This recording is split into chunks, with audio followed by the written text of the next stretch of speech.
The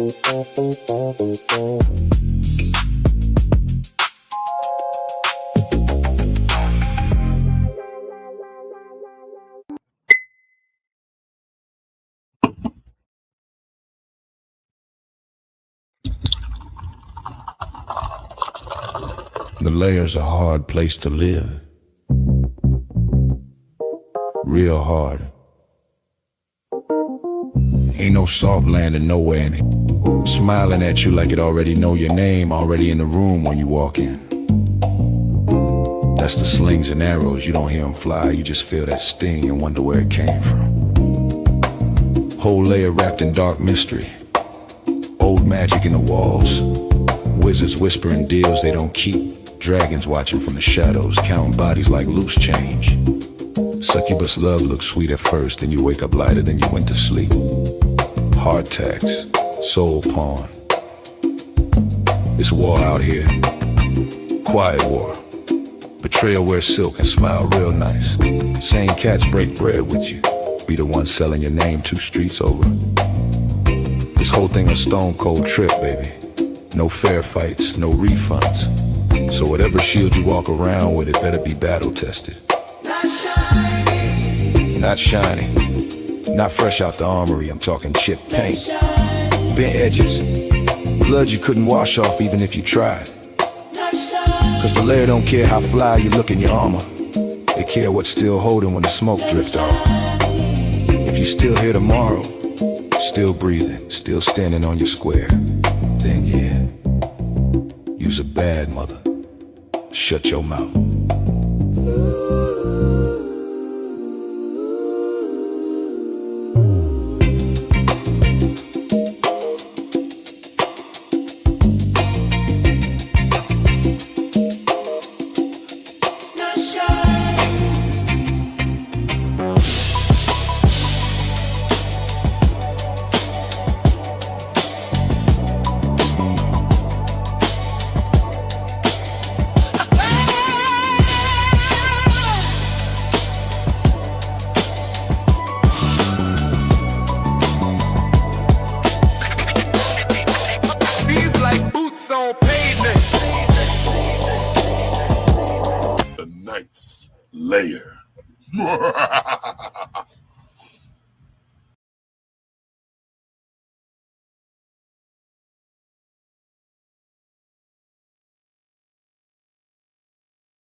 There's always some kind of technical issue.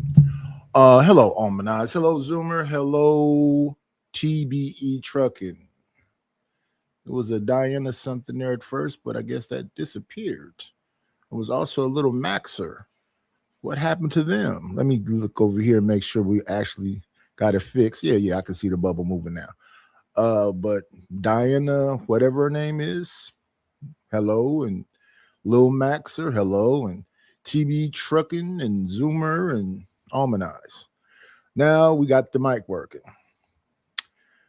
Let's get the camera back on. And let's get to it. Let's get to it. Mic issues, I fixed them. We want to start off with Mr. Fantastic. Shirdy Mac. Shirdy Blood Mick. Let's get to it. Let's go. Do. Okay. We want to full screen this. And listen. Gift for you today, man. We are joined by Pastor James David Manning. Sir, how you doing? Do you know who Pastor James David Manning is? He's the one with that famous clip. You niggas is crazy. You never built nothing. The black man has a child complex. He's a little boy.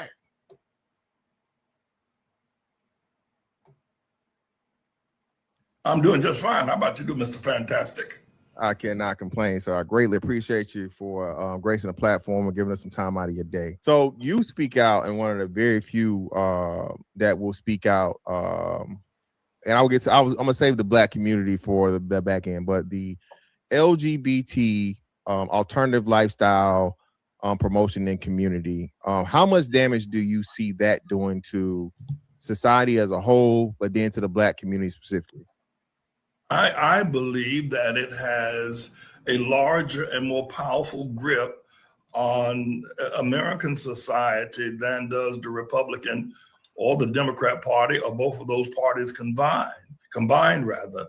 I believe that it has become guiding spirit of what's happening in America today.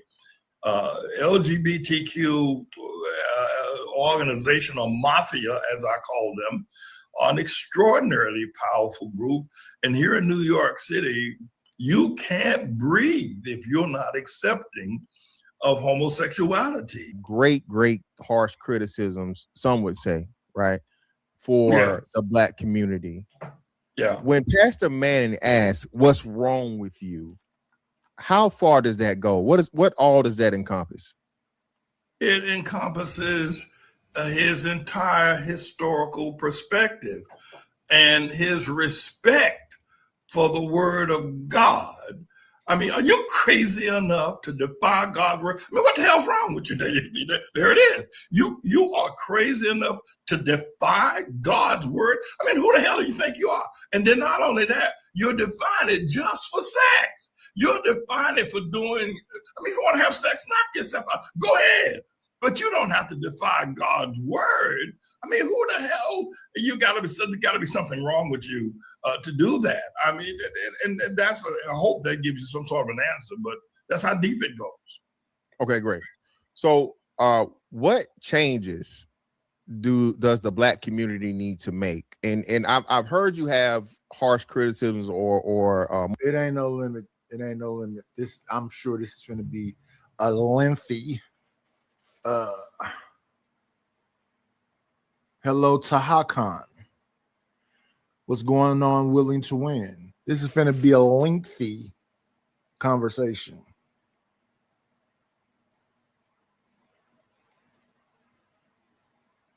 More direct criticisms for the man. What does the black man need to improve on for the black community to get to where we need to be or to be more successful? Matter of fact, hold on, let me retract that question. Are you familiar with Dr. Claude Anderson? No, I'm not, but that don't mean nothing. Okay. Well, anyway, he has this thing that what he done, he put together. He was an economist, right? And he said, if the black community continues to go on the way that it's going, economically, politically, family structure, sex, and all these different things, so on and so, by the year 2053, the black community will be a permanent underclass, right? Pretty much, vast majority of us would be poor and dependent upon the government, all those different things. In Pastor Manning's opinion, what changes does the black man need to make? And then after you get the black man, we'll jump over to the black woman. Well, first of all, I think we're a permanent, we are indeed a pointed out underclass at present, but that's another argument. For the black man to whatever changes are structural, spiritually, we need to understand how he got off perhaps a productive, God glorifying, family building track back in the 1960s.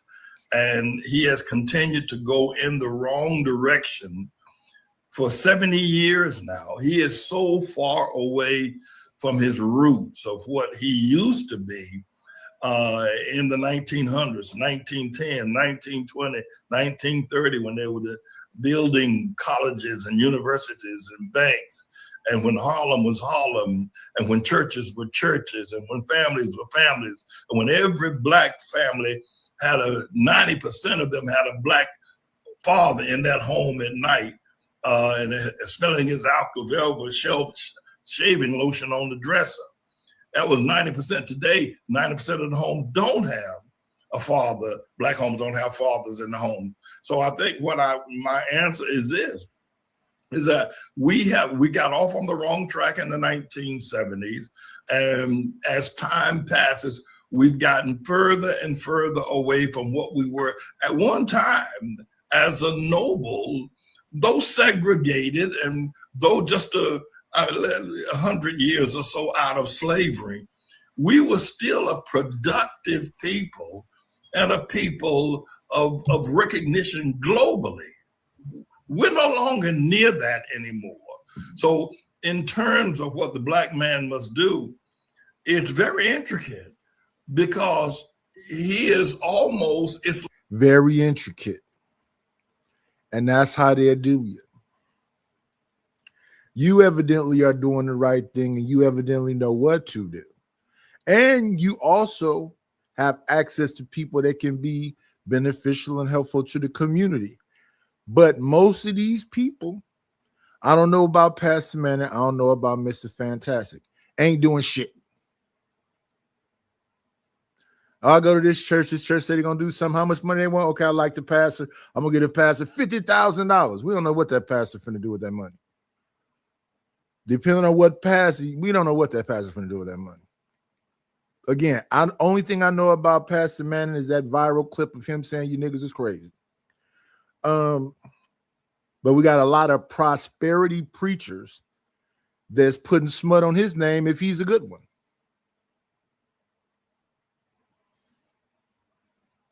And no matter how intricate it is, send the information. Please teach me to fish instead of giving me a fish. I want to go fishing. What James Brown say? I don't want nobody to give me nothing. Open up the door. I'll get it myself.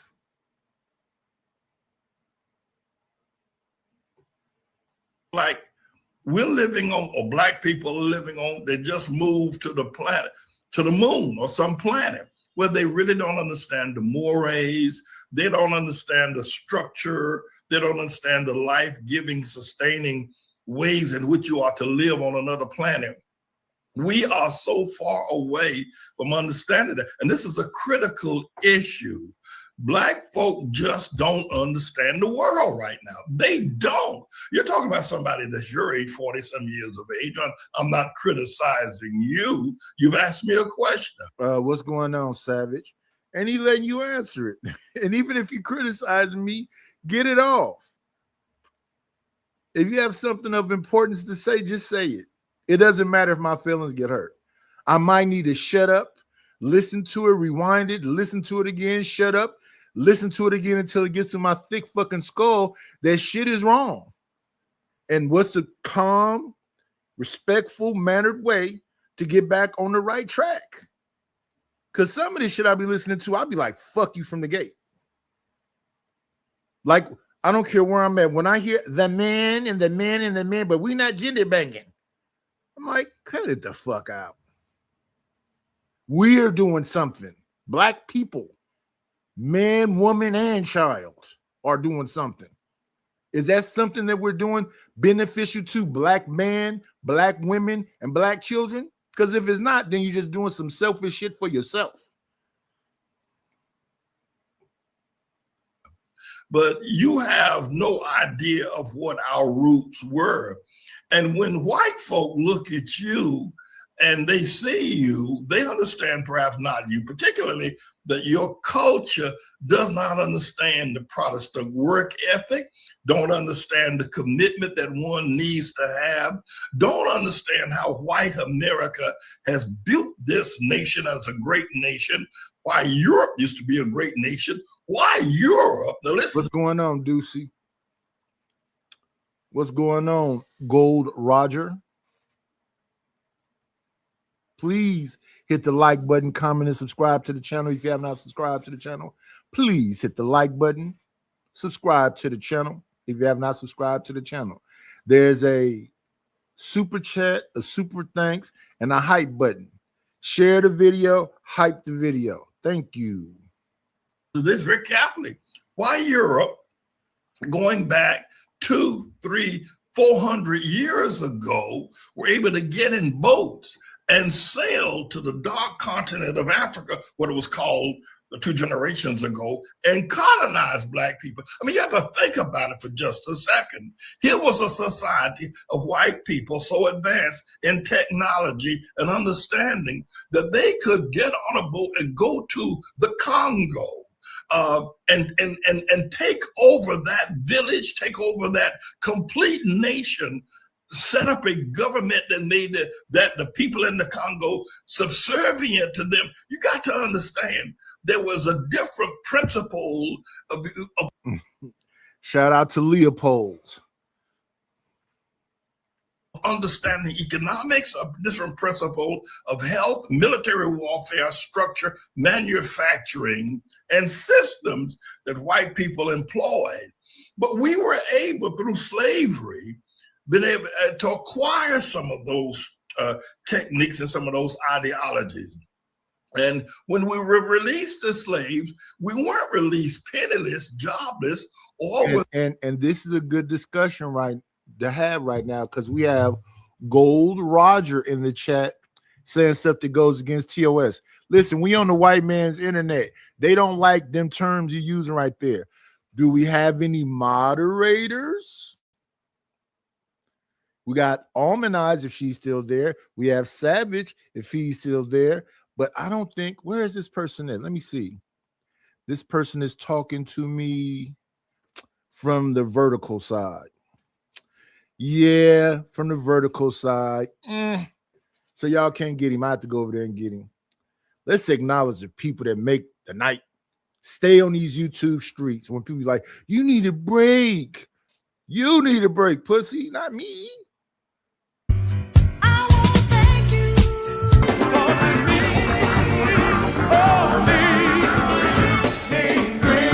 Got me a couple of dollars. Guess what I'm gonna do?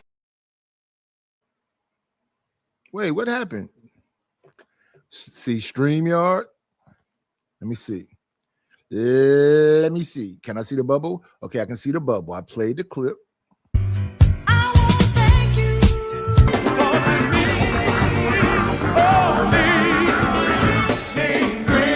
Got me a couple of dollars. Guess what I'm gonna do? Shout out to the good brother Living Humbly. Got an amazing intro over there at the Drip Nation for some support. I appreciate it. I appreciate it. Thank you. Let's get back to fantastic. Yeah, man.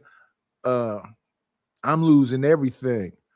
I'm just trying, I had to figure out how to, reestablish myself and get back into society, because I don't think you playing the game and till you start owning some property, having a trust, all that other stuff. You're not even in the game. You invisible. I can't help nobody being broke. And now I'm a broke person. I used to always quote that statement from Reverend Knight. The best thing I can do for poor people is not be one of them. And now I'm one of them. I gotta find my way back. Without any kinds of abilities of economics, we understood banking. We understood building Morehouse and Howard University and Tuskegee Institute.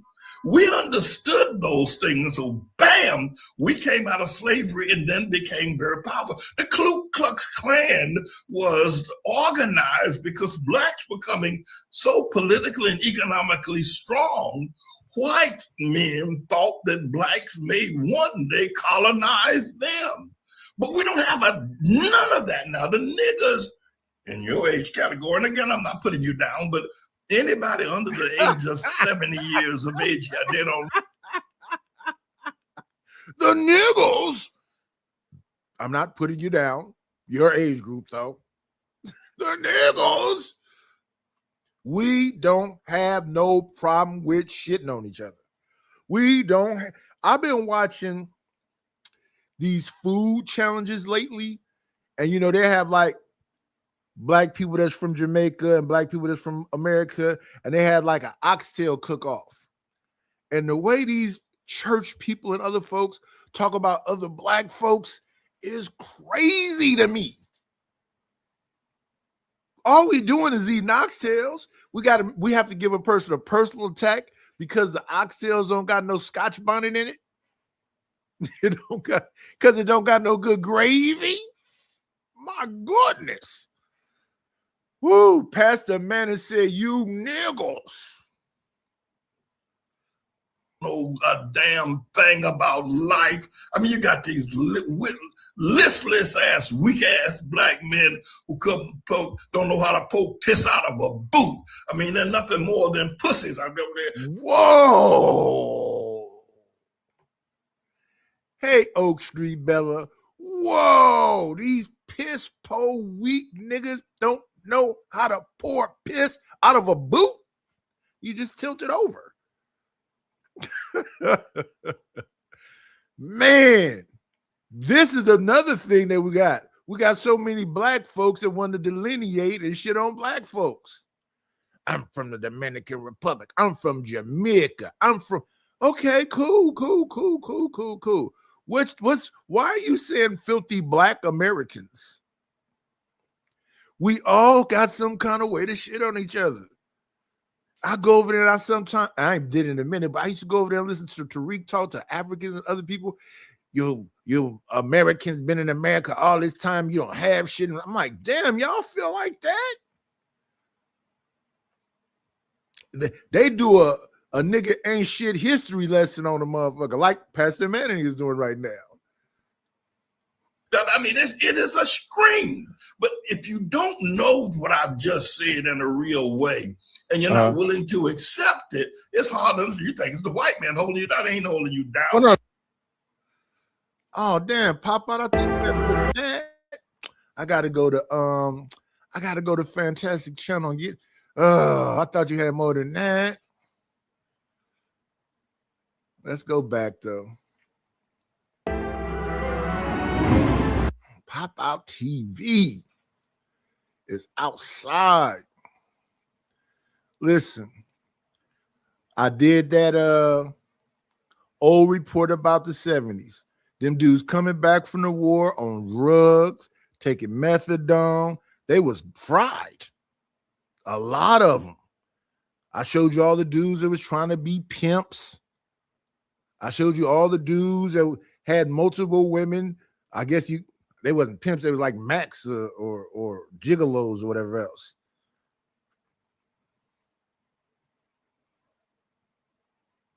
The cats that went and took the welfare money to gamble with it and lost all the money.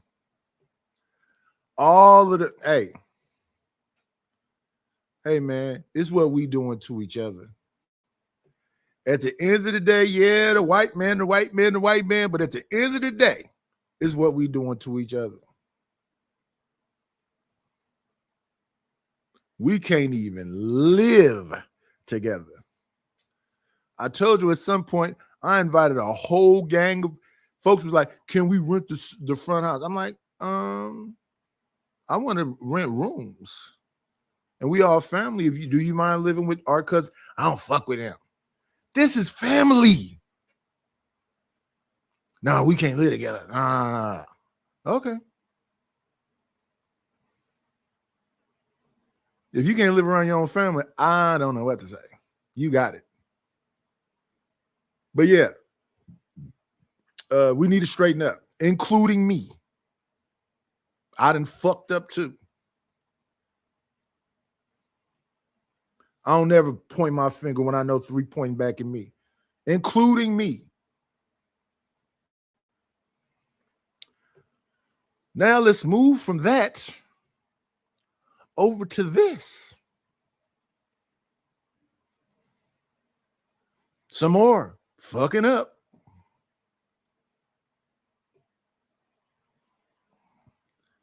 This right now is, I think he calls himself Center of the World. They call him Royce. We've been hearing this little thing go back and forth with him and LA Project. LA Project merely was saying when I was on Drip Channel, I just want you to leave me alone. I just want you to leave me alone. So now the person she said that to is now on this channel, which is DJ Witch Doctor channel, talking about LA Project. And his thing with Witch Doctor, and I don't understand this in the space. Why? Because before I even get to this, why? Because somebody's being civil with a woman, that makes them a simp and a bitch ass nigga. You niggas hate women so much that if a person is being civil, like Oak Street Bella came into the chat. I speak to everybody that come into the chat, men and women. When I go on panels, I say hello to all the party people. Why? Because we've been around here 4 years now. We know each other's names. We didn't interact it. You niggas that just hate women, though, it throws me off. It's confusing to me. Especially women that I think are nice. I haven't seen LA Project just cuss him up. She didn't even cuss you out, Royce. She said, please leave me alone. I don't want to have nothing to do with that. I don't want to. She said it in the nicest fucking way you could possibly say it. Now, there are some women here that will cuss your ass out and give you the business, but I never seen her do it. But let's listen to this. First, I thought he was kind of like a black dove. Sometimes black dove know what she be doing, but sometimes you could tell that she lacks certain social awareness. Ain't no way nobody. So you saying they on the spectrum? I don't think. Let me see. It just sounds crazy as fuck to me. Spectrum or no, it sounds stalkerish. It sounds crazy as shit. But we're about to hear it in a moment. I think you got enough of a clip here to hear it. Like punishment that bad and embarrassment, you know what I'm saying? I work with some special needs people too, you know what I mean? And a lot of them lack social awareness. No, for real. Like they would say shit that we socially would be taboo for us to talk. They would just say it and they just inappropriate. It's just them, you know what I'm saying? Mm-hmm. I follow you. Yeah, yeah. Let me see. That's respect the moolah. Let me see. Will it act right this time? I got this one for Ash. Thank you for the money, cheese, fatty the dough. Gouda, scratch, Skrilla, paper. Shiesty Avenger Ashton with the $2 ball said, have you ate today, brother? What's going on in here? Yes, I had a delicious Applewood smoked turkey sandwich with aged sharp cheddar and pepper jack cheese, Dijon mixed with brown mustard and Mayo. What's going on, Truth? Or Imago Dei? You were trying to give him grace. I get it. I I get was it. trying to give him grit. Look, he's right here, right now. Rice M. Yo, You know Oh, what I'm that's saying? him. what's good? What's What's good? Hey, good? Rice. You want to have a real conversation, or you just want to spread your little narrative? We could have any type of conversation. What you Damn, talking he about? ready to go. What the hell? All right. Yeah, Well, ready first to go off, too. let's get to it. Let's get to what really happened. What is that powder substance on your face? When I first saw, I couldn't see it as good as I see it now. Anytime you do that kind of work, because I've done that. I did every part of the house. I did all of it. Sheetrock, all of it. Anytime you can't finish your job, go home and wash the sheetrock from your eyebrows and your eyelid and your nose and face, you pissed off. Wash your face before you get on camera. You leaving a job and heard something said about you, and here we go. It's up and it's stuck. It's called sheetrock. Oh, okay. You at I'm work. at work. Okay. Just got off Okay. work. Yeah, I ain't had no Wi-Fi, so I had to come home right quick. But yeah, if the chick never called me a stalker, I would never want to speak. She would never have to speak to me ever again. I gave her But why did she call you a stalker? because She begged him to leave her alone, and he's yet to do that. That motherfucker got angry. Ashton got to get the same thank you. Thank you for the money, cheese, fatty the dough. Gouda, scratch, Skrilla, paper. Shiesty Avenger Ashton with the $5 ball said, all you had to say was sardines. I ain't need that long lie. Okay, I like sardines too. You mean sardines in the can? I like those too. You mean oysters in the can? I like those too. I like the tiny oysters. I eat that kind of shit. You listen, I eat hog head cheese. I like the red kind. I eat chitlins. I'm not embarrassed about it. That's slave food. You ain't said shit, Ashton. I eat pussy too. Well, you don't necessarily chew and eat, but you understand what I'm saying. You know, you got to make them loud sounds and mess with the head. You got to make them loud slurping sounds. You got to do all that kind of shit while you're down there. And try to look her in the eye, bite her on the inner thigh. Not hard bite, violent. You know, a little nibble, respectfully. because I hurt her feelings at something I did. Like y'all always trying to, even you always trying to humble me. It's you got the same energy as her. Y'all like the same person. Y'all always trying to do y'all little passive aggressive little slick shit.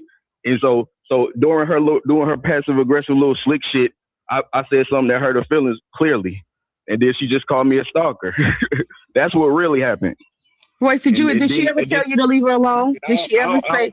I don't play that dumb shit, lying on me and shit. She calmly asked him to please leave me alone. Please leave me alone. And that was like offensive. Listen, as a man, just growing up through life, through your teenage years and whatever else, you got to learn to accept rejection and not even be upset about it. I've been rejected when I was younger. And I still was cool with the person. If they felt uncomfortable, I try to avoid them and all of that other shit because it just ain't that deep. All them women got a pussy. All of them. If this one is like not feeling me, okay, cool. They say it's somebody for everybody. You just got to accept who that somebody is for you. Maybe she won't be a 10. Maybe she won't be a 7. Nigga, water seeks its own level. You know, stick to the rivers and the lakes that you used to, nigga. The fuck? So that's the reason why I've been talking to her ever since she called me a stalker. Before Did she told me ever tell you to leave her alone, Royce? Did she ever tell you to leave her alone? No. Really? She never tell you to leave her alone. No. Not She said it on Drip Channel. I was there, and she said it in the nicest way. What's going on, Gurkha Legend? Then what's a trip is he popped up on Creative Channel last night, and they didn't trip with him. They brought him on up. He's up there with Chocolate and Creative. He don't know how to read the room. If now see that right there, that's a hell of a bag to put on a motherfucker. Stalker and creepy and all, and motherfuckers. Yesterday, Shanika said I was a pervert. What's pervertish about me? What's the pervert part? Explain it slowly so I can remember. What's perverted about a heterosexual man flirting with a woman? Any woman, whoever the fuck the woman is. Now, I'm not, they say I'm the AB of YouTube. How? I'm not grabbing women. I'm not saying I need to wake up with you in the morning. I'm not saying if you're not cool with me, kick this bitch off the panel. AB be like, oh, the bitch ain't gonna give me no pussy. Get this bitch up out of here. Y'all ain't never seen me freak out on somebody because they rejected me. I just go, oh, okay. And then I got women I think I'm cool with on here that end up checking me. Like, I like Sexy Red, but every now and then she be trying to check me for something. I'm not exactly sure what that is, but shout out to Sexy Red. Who else be doing that shit? Chocolate. I like Chocolate. I always like Chocolate, but she be trying to check me every night. Oh, I've been on here with nice. I know his antics. What the fuck are those? I never really flirted with Chocolate like that. But what the Chocolate looked like my sister to me, like a light-skinned version of my sister to me. My sister's name was June. Rest in peace. She reminded me of my sister June. I really don't mess with people that look like my relatives. And just listening to her talk and how she poking me, it's just like my sister June. I like Chocolate, but not like that. So what you mean you know my antics? You was over here saying some wild shit, and I was like, damn. And my memory is still working. Then when I remind you of the shit you say to me, you somehow blow over that and go into some other shit. I'm like, how am I harassing somebody who talked about ripping the pants off of me? She said, I never said that. I said, you didn't? Then she oh, okay, I remember. Then how am I harassing? See, that's what I'm saying. You got to be specific when I don't give a fuck how drunk I get. Tell me where I'm sexually harassing somebody. Like a lot of people in the space, we've been around each other for a minute. Most of y'all got introduced, or I got introduced to y'all through Fatty. Most of y'all. I know y'all from the Black House, from Fight Club. And I think I'm cool with y'all. I'm not trying to go overboard. But sometimes I'll be bored. I might say something goofy, but it don't sound like no Adrian Broner shit. You got a whole show one night. It's supposed to be a sex show and how to, keep it lit and all this other bullshit. How can you have a sex show and then say something sexual in nature?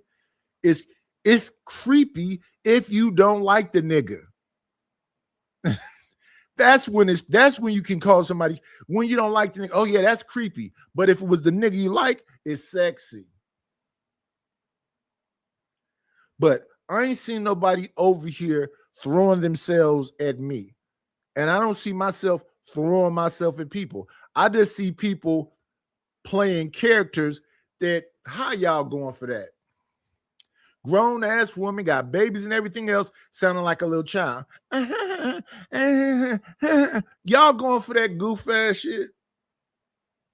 That's a grown ass woman. She better act like it, especially in these YouTube streets. That grown woman said, please leave me alone and just respect her wishes. She don't owe you shit. Not to even be nice.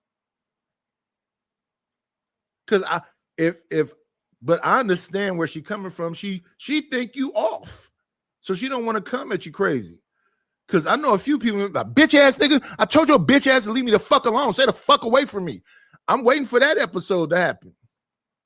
And I don't owe you shit, nigga. No apologies, no inflection, tone, none of that. I don't owe you nothing. I'm waiting for that to come. Because all I've seen her do is be calm, mild, or is she talking shit to you somewhere else and then she get on the camera and she talk nice? Because I ain't never seen her be nasty to you. So for you to be upset like this, why? And then you go to a whole nother platform where I don't think she was there this night, and then tell DJ Wish Doctor, you act just like the bitch. Nigga, you create narratives like the bitch. Y'all two the same. That's crazy to say to somebody. Even recently. I mean, if you call me if you lie on my name, I ain't gonna leave you alone until you stop lying on my name. What the fuck? She need to leave me alone. Stop She's lying saying on my in the name. chat right now she wants you to other leave her niggas alone. lie on my name. She's saying in the chat that she wants you to leave her alone. I No, thought when So again, now she's there. She ain't jump up on the panel and holler at him and cuss him out. Look, and she even in the chat is saying it nicely. I want you to leave me alone. She didn't say, bitch ass nigga, stop fucking with me. She's being very respectful. And you can't get it for some reason. Now you're going to attack her and attack Wish Doctor? Take down the videos calling me a stalker and admit that you lied, dumbass. Look at this. I messaged you. Instead of doing a show and making a spectacle, I thought you told me that you're not gonna address her, do no streams about her, none of that shit. And you still doing it. I emailed you when she first started acting weird. If you don't. Wow. This is too much. What's going on, Tony Golden?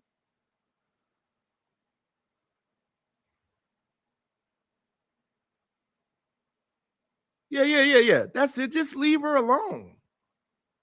It's a bunch of women on YouTube. Leave that lady alone. She in a chat saying leave her alone. Y'all done email and text and did all this shit back and forth and you still don't get it? Remember that before she even called me a stalker, like a month before she called me a stalker, I told you she was acting weird and I'm trying to figure out why. And I wanted you to talk to her to figure it out. You said you can't control what she responds to or not. So I was just trying to get her. And I told you to let her be, and you and her just don't have no communication. And you said you was gonna just leave her be. Yeah, but she was still agreeing to do a collaboration with me at that point in time. The collaboration is 2 years ago. I don't know what's going on inside his mind where he conflating times. She said the collaboration conversation was about 2 years ago, and it was about her talking to some other group of people, and it didn't pan out 2 years ago. And since then, she's been like, fuck that. I don't want to have nothing to do with none of this. And she don't owe you no explanation. If she don't want to do it, she don't want to do it. And how do you know she don't want to do it? Because she's not doing it. There been people on here that did some shit like that to me. I just ignore it. Keep on pushing. I thought somebody was real cool with me, and they asked me to do some music for them, and they had me do a bunch of redos and didn't pay me. So after I did all them redos, I was like, well, send me this amount of money because this is taking too much time and you're not being very specific in what it is that you're talking about. Then when we finally got down to it, I said, okay. And then I didn't get the money for a couple of days. You know what I did? I didn't bring it up on YouTube. I just said in my head, oh yeah, we ain't cool like that. I can't send nobody nothing for free. We ain't cool like that. I did it again though with somebody. I sent them over something. I told them to send me some money. They was like, well, I said, yeah. But now I'm doing more than whatever. So send me over money for and listen, the shit I do don't be costing no money. Not really. Thank you for the people who have supported and, bought my product, but I'm trying to give you a quality product. I'm not trying to gyp you. But the more specificity that you give me, the better the product comes out because it's being shaped specifically for you.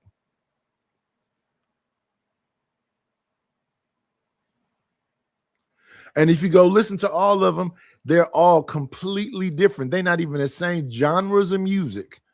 I done bluegrass. I done the New Orleans bounce music for Bomb. I done gospel for Mo Love. I do all kind of music. The more specificity you give me, or I shape something for you, like the Raw B song. I just made the Raw B song just from our interactions on here. And shout out to her. But yeah, if these women don't want to be bothered, leave them a fuck alone. If I don't see somebody on the panel for a minute, I may be concerned. I might hit them up and be like, hey, you cool? Cool. Nothing other than that, though. And they've done it with me. They don't see me for a minute. I don't know why not. But if they're, yeah, I remember I had that car in my house and I had no power. So they didn't see me for a minute. So a bunch of people text me. Thank you to them people for being concerned. But no, you got to be able to read the room. She don't mess with you, dog. And that was the reason. I was just trying to tell her to stop agreeing to just tell me she don't want to do the collaboration. And then we have no dealings and then she good. She don't have to tell you shit. She not doing it. Again, read the room. Hello, Arum Adaptus. I guess that's how you say that.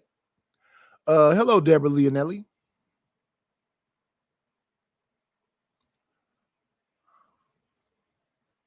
She got to tell me in the manner in which I want her to talk to me. That's crazy. If she just say, fuck you, nigga, would you be cool then?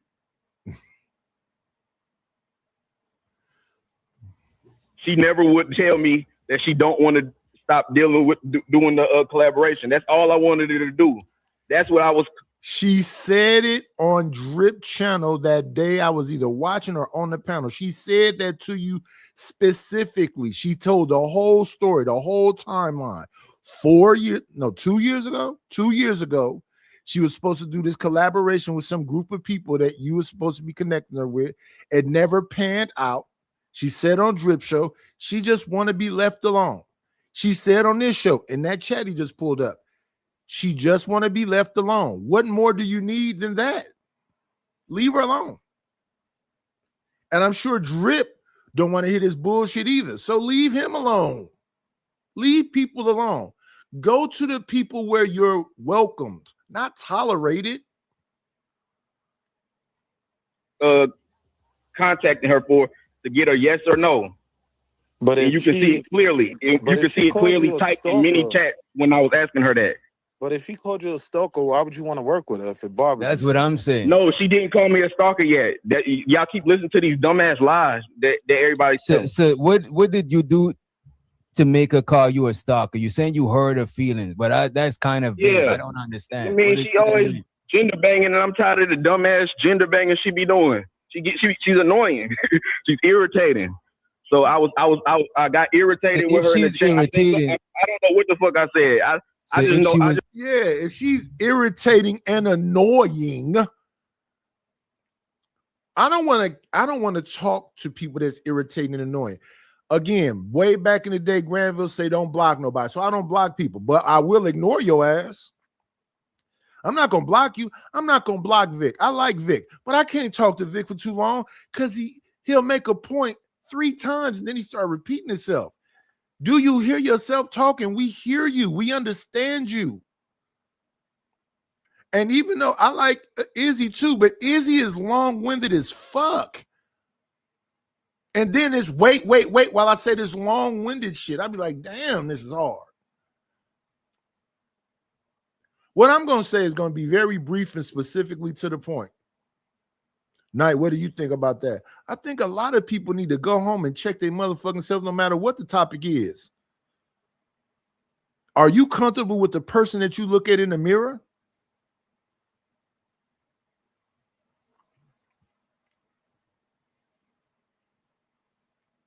And if you aren't, start working on yourself. If you just work on yourself, you won't have time to stalk no fucking body.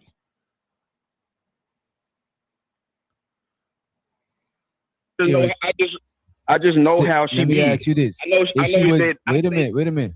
If she's irritating, why keep pursuing the work with her, to deal with her, to be in her chat? No. I wasn't the way that I responded in the chat was very calm. If you ever see me speak to her, I'm always very polite and respectful when I'm speaking to her. But that doesn't mean she's gonna interpret it that way. So I might respond in a little bit of assertiveness, and even though I'm still simping when I'm speaking to her, but I might get a little bit of a backbone and show her that I'm not a dumbass and she can't just run over me. And then next thing you know, I hear her saying shit that sound like she throwing. How show her you not a dumbass and that she can't just run over you? What?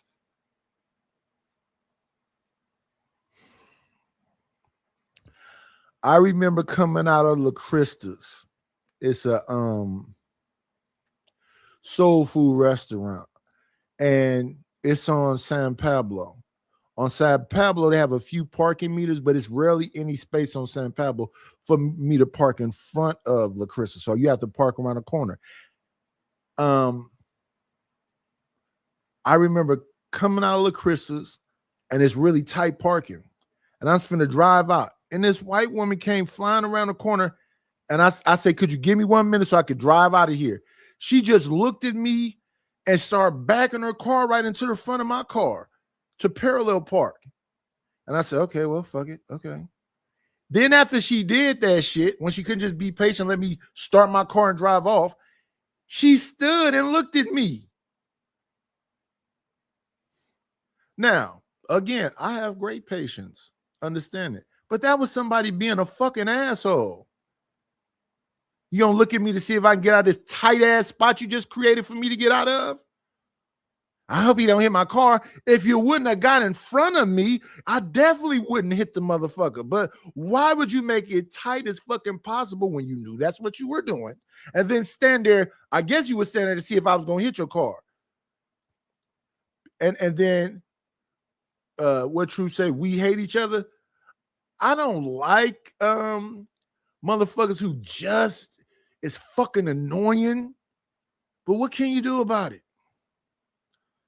I remember when I used to live in my old house, we had, the thugs who mama lived in the end of the dead end would come over there just fucking with people. I'm gonna walk in your yard on your property and drink water out of the water thing. Yo, mama is 2 houses down. You can't go in the house and drink some water? No, just fucking with people. They just want to make you beat them down to the white meat. You probably have to knock a motherfucker off. Why? Because they begging to die.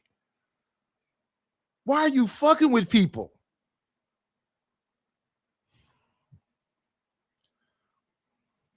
Subliminals and trying to describe me indirectly. You see, this what I'm saying. Come on, are you speaking to me? I'd be like, are you speaking to me? And I could tell that she was speaking to me because the way she'll start changing the tone of her voice after I say that. Like, it'd be like little weird shit that she do. Look at this. Look at Rice. Wait a minute. Most of the stuff that you saying, right?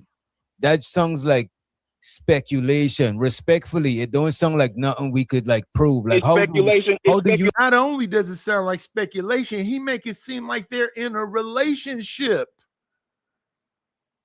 She can't play with me like that. This is a parasocial, right? Isn't this what parasocial is? You think you know this person because you didn't seen them online and whatever else?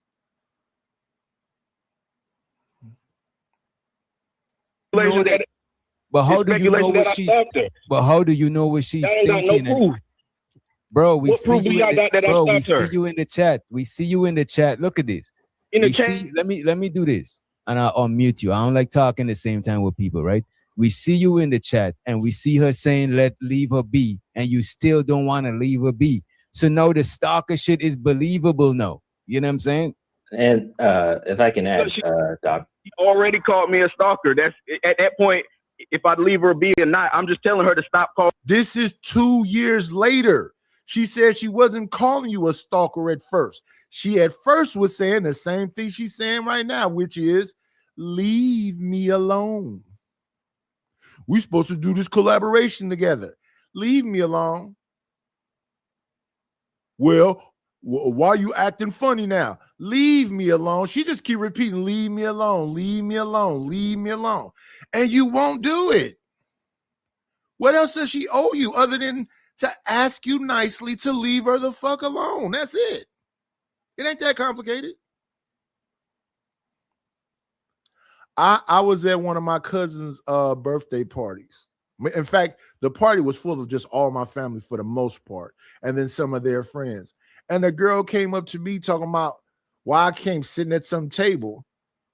And I'm just, I'm not really thinking about it none at all. So I'm still laughing and joking and saying, blah, blah, blah, blah. And then a younger girl came over too, and then she gonna say, these old niggas. And I just laughed and got up and went out the back.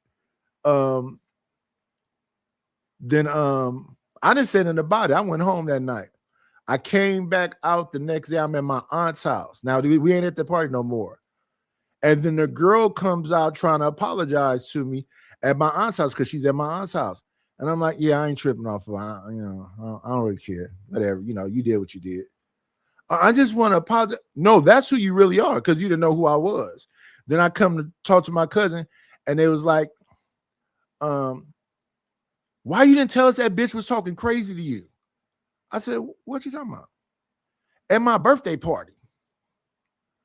I said, I wasn't tripping off of it. You can't let people get away with that. And then I got these people that's war hawks. They just want to just give us any inkling, an inch of a clue that a motherfucker they said was both of them bitches was disrespectful. And that's they friends they were saying was bitches. So when I hear all this stuff about, respecting it, when your friends say, and y'all casually call each other bitches, and when you're talking to me about it, you say, yeah, leave that woman alone, leave that little girl alone. I'm not tripping off that shit. I'm a whole married man. I don't know what the fuck she was talking about, but whatever.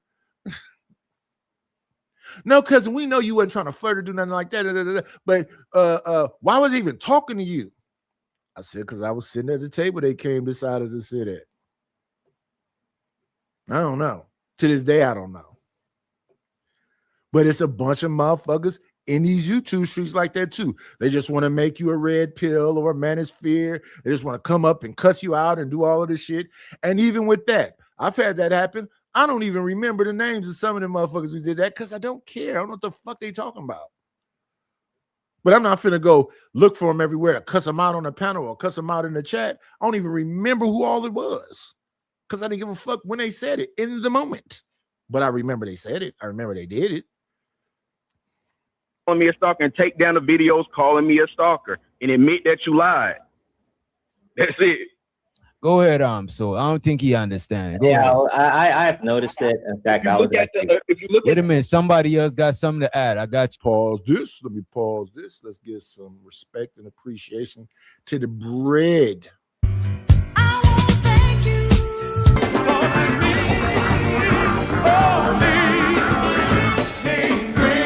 Got me a couple of dollars. Guess what I'm gonna do? Shout out to Rapid One Fitness with the €5 or pounds. I forget. 3 laughing emojis. And then to be honest with you, it's dudes like him that justify the shit that the women be saying. This month, respectfully, Royce, when you do that shit, you make us all look bad. You put a battery in a broad back to say, I'm like you. How? When? Where? And listen, respectfully, ain't no pussy or woman or whatever it is that's got you stuck on her worth it.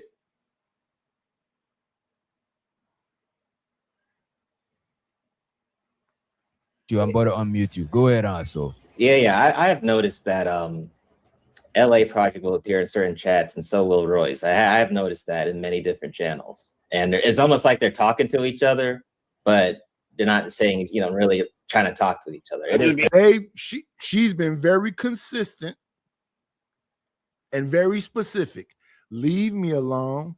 Leave me alone. Please leave me alone. Leave me alone. And he's saying all kind of shit. She thinks she can play with me like this. She thinks she need to do this, and she don't owe you that. And you not making it no better by continuing to do this. At the same place, they don't be no stalkers. What the hell? But also, Rice, you did call yourself a stalker too, and shows what the Ung be streaming. He said bandits. Yeah, and that's what type of shit that somebody with her like with her type of nefarious mind would take. When shows what the nefarious mind, Ung be streaming. Spent $1.99. Said bandits in the daytime. That's what's up. Streaming, he said bandits. Yeah, and that's what type of shit that somebody with her like with her type of nefarious mind would take that and be like, everybody's gonna believe it if I call him a stalker. Because I already we're literally looking at you not leaving her the fuck alone. She ain't said nothing to Fish. She said leave her alone, leave her alone, leave her alone. Then she said a year into it, she started responding on panels. A year into it. She's saying this year number 2.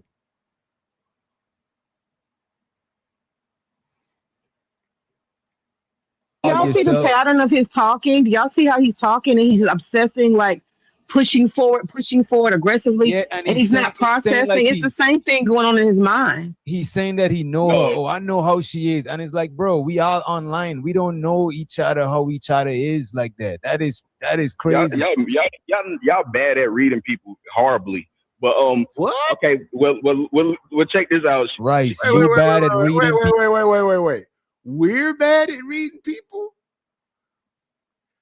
There's nothing to read when somebody says, leave me alone.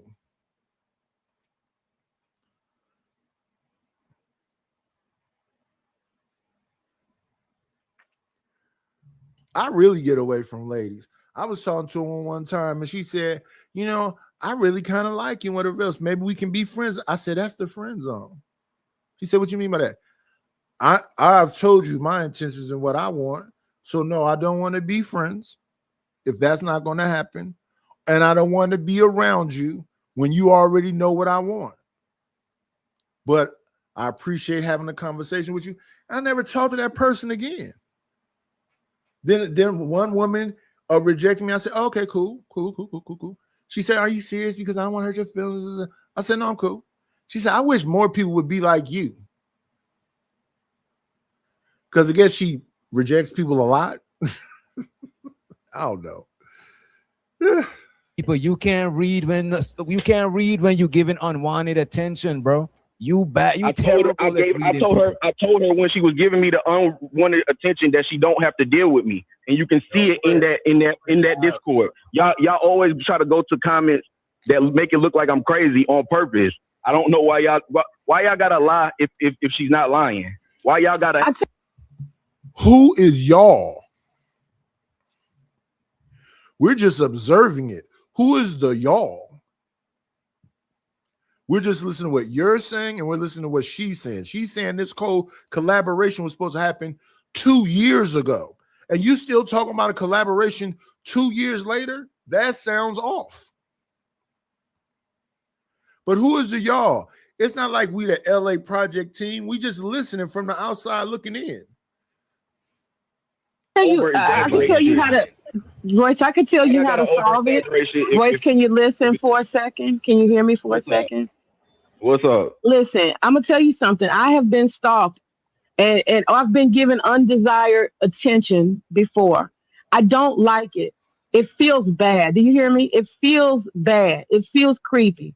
So if you and somebody have a conflict, listen, I know, but I'm telling you for a fact, right now. I want you to know that everybody who has that experience feels Just the bad. person that- See, you this can't is the listen. person- You can't listen. the person- Right. And that's why Let you me- can't let me do stop. this. I Simon, don't not you know right you. now. Don't your input is not needed right now, Simon. If you could hold on for a little bit.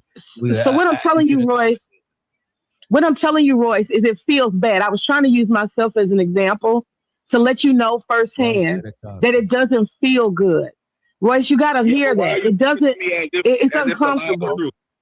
Listen, it's uncomfortable. I'm not a stalker, so I don't care. I'm just telling you, unwanted attention is uncomfortable. So what I'm saying to you, how do you stop? I'm the person who address people who harass women. I'm not the person who harass women. Okay, so what I'm telling you how you stop is this. This is how you stop. Don't say the person's name. Okay, that's where you begin. Spider, go in on the LA project. I was the only one. Don't say the person's name. Wait a minute. Avoid the person. Hold up. He can't be talked to. Wait a minute. We could hit Fighter up right now. I told Fighter to chill, bro. Like, what are you talking about? I actually went up to his panel and told him to chill, and he actually told me that he's gonna chill. Like, what is you talking about?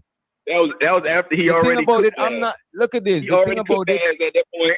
And look at, bro. I can't stop the man from doing. I can't stop him from doing what he already done. You know what I'm saying? But listen to this. The thing about y'all niggas, bro. Y'all be trying to put on y'all cape. I'm talking. I muted you. I'm talking. I'm about to drop you if you keep unmuting yourself, because I didn't really care if you say your piece or not. I don't care if you say your piece or not. You know what I'm saying? You want to put on your cape and try to win cool points off of women. To be honest with you right now, even though Witch Doctor is a man, this activity that you're doing right now, where you keep unmuting yourself, you want to get your point across, you want to tell Witch Doctor whatever else, this is the same behavior that you given to her, you given to Witch Doctor. Witch Doctor just trying to have a conversation with you, and you're not getting it at all. In fact, you went up there trying to like shit on him. You think just like the bitch. You do just like that. Y'all on the same. Who is y'all? DJ Wish, but let's continue. You know what I'm saying? You trying to save women for your nefarious reasons. You know what I mean? This is why you can't even notice when you was the one being the villain to the woman. No, like you ain't even seen that shit. This lady just tell you something, and you took it personal, and you ain't even understood what she's saying. If somebody don't want your attention, why you giving them your attention, bro? That's a waste of fucking energy. I didn't do that. You are right now. You literally are right now. You did on the post. You know what I'm saying? Who did I give my attention to? What are you talking about?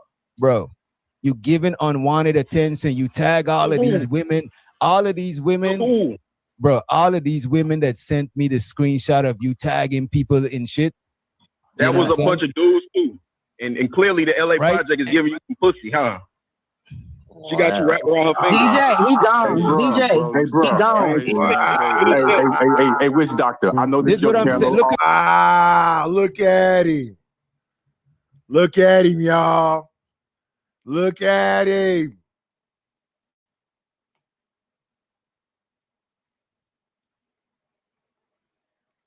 Sniper Truth. What it do? Like, comment, and subscribe, please. Like the video, the stream.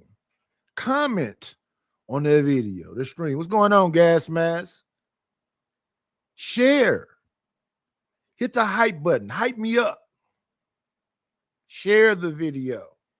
Share the video. We got super thanks. We got super chats. We got Cash App. We got PayPal. And we got Venmo.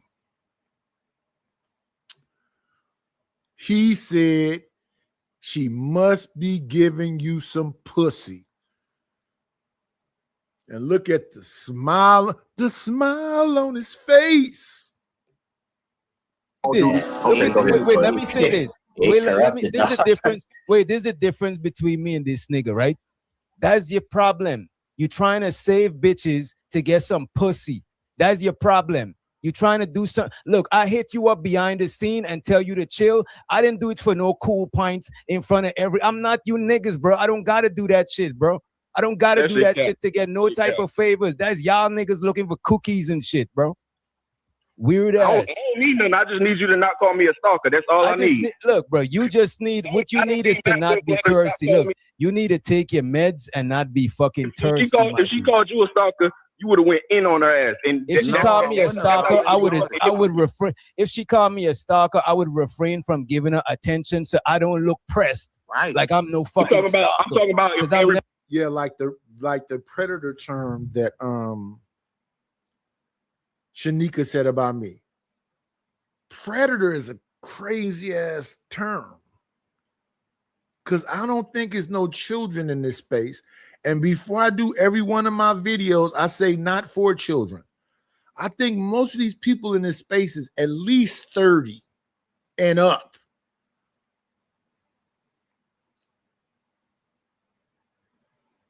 Creative Solution is a baby. That's a grown fucking woman. Y'all be doing that shit though. She got to be 35, right? Something like that in there. How's that a fucking baby? How old is your daughter? My daughter's a grown fucking woman. My daughter's 34. If a 50-year-old man was talking to my daughter and my daughter entertained it, I wouldn't think nothing of it. Why? Because she's 34.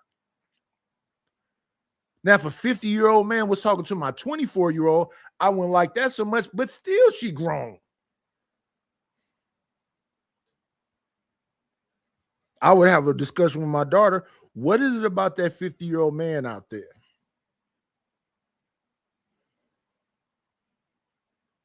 But my 34-year-old, I shut the fuck up. That's a grown-ass woman.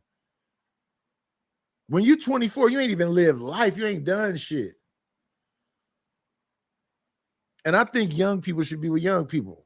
But you're not no young people when you 35 and up.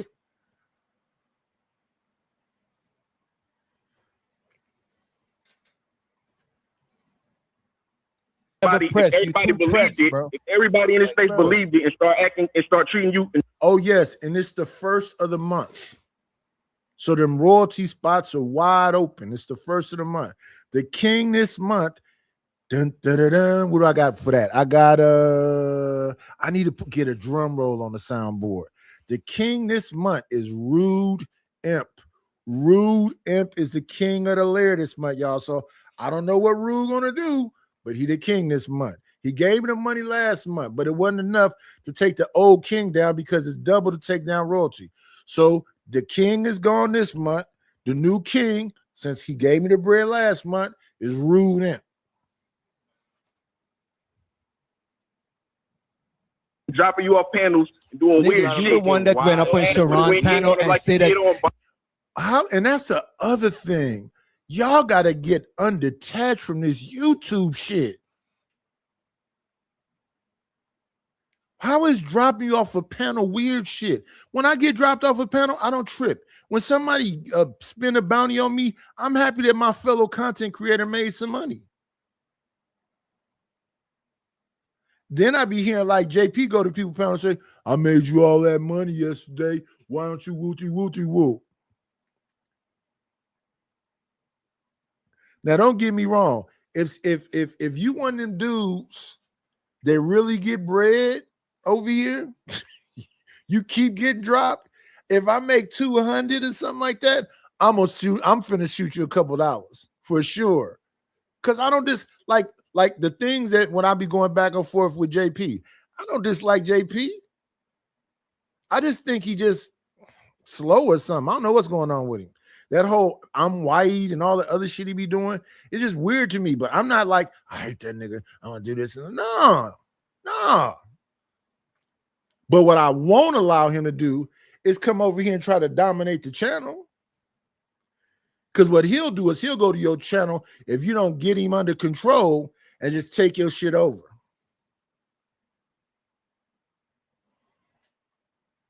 He act like he, someone know how to handle himself when you're on Witch Doctor panel. But everywhere else, woo, it's up and it's stuck.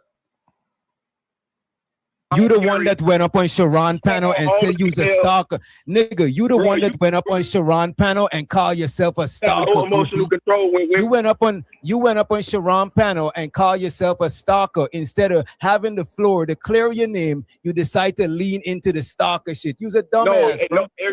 Nobody was y'all was going too far with everybody wanted to believe this shit because y'all some fucking haters. And the abuse of the word hater. Hate what, bruh?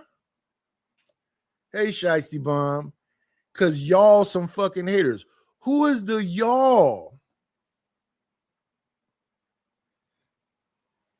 So she ain't cool and they a bunch of haters. So why do you want to be around somebody that ain't cool and lies and a bunch of haters? Why would you want to be around that?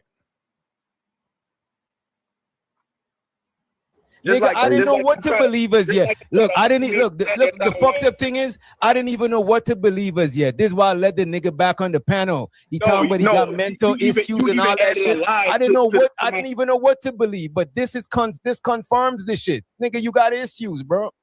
Like, gonna get some fucking help, bro. Nigga, you said I stalked a lady in real life. Royce, he gave you grace. He gave you a lot of grace. Gave you a lot of grace. Added more to the story to make it worse.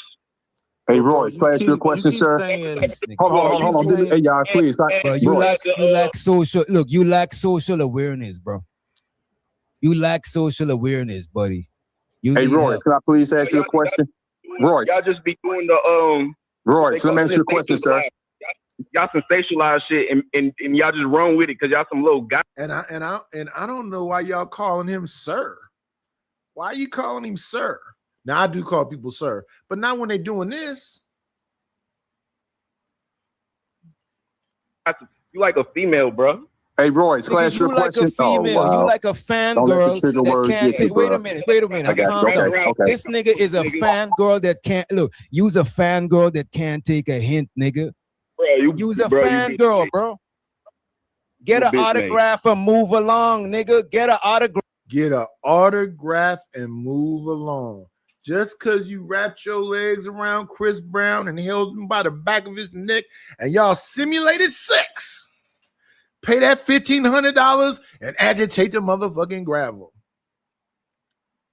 Ain't no mystery. Love don't live here anymore. Yeah. And move along, nigga. Somebody calling me a stalker and I'm still pressed and running behind them and messaging them 50 times. Nigga, you too pressed. That's why DJ Sip is so hard. That nigga be dicking her down. Hey, Royce. I never fucked that lady, bro. Like you's a weirdo, bro. You look like one of them niggas shit, on your wood, bro. DJ, don't respond to that, bro. It would bother you. Hey, Royce. Like a stalker when you make them arguments, bro. And let me ask Royce a question. I'm not trying to start, and I want to talk to you man to man, Royce. So at least ask you a question for real. I don't even know what's going on. I'm on the outside looking in, but let me just ask you this one question: could you possibly, man to man, for the grace of a woman, because we're supposed to be men, we're supposed to be stoic. So with that being said, is there any way possible in your heart and on your side, no matter what happened in the past, for you to stop doing what you're doing? And I guarantee you it will stop on the other end. We can't control what happened in the past. We can't. It's done. But as of right now, whatever today's date is, man to man, I'm asking you, is it possible on your end to stop doing what you're doing? Be stoic and let that shit go. Because I guarantee you she's going to let it go. Is that possible, sir? Tell me your answer, bro. I know exactly what your answer is going to be. Okay, let's please let him answer it. I want to ask. I want to see what he's going to say. He's going to determine it all. He dropped down. He probably okay, but okay. He was frozen the whole time you was talking. Oh, okay. Bro, this man, look, this nigga don't got social awareness, bro. That's dangerous, bro. You suppose socially, we humans, we social creatures, we mingle with each other. You supposed to be able to tell when it's unwanted attention, bro. It's like if you got a dog that ain't socialized and you take them to the park and they up and out of dog faces, them niggas gonna bite you, bro. You gotta understand that's not how you move. You gotta respect people's shit, bro. It's like it becomes even crazier because then he starts to be mad at everybody else. Like No, you believe her. You believe her. That's I what don't I'm even saying. know her, bro. I'm going He off met, of what and you bro, and if he listened, bro, if he listened, niggas could actually show him how to move to help himself from not doing dumb shit like this, bro. He's up here. Go ahead, Otis. I'm all for what Otis was saying. Otis, he's back for you to say something. Otis was talking some sense. Okay. DJ ain't come at me like that. DJ came Man, disrespectful. yo, shut the fuck up and listen. You just want to hear shit that you want. Bro, you a female, bro. Nigga, You use a it, bro. gossip Use girl. it. Nigga, I could tell that you was a kid. Damn. How long? Listen, let me see. 24 out of the 24. Where do we start?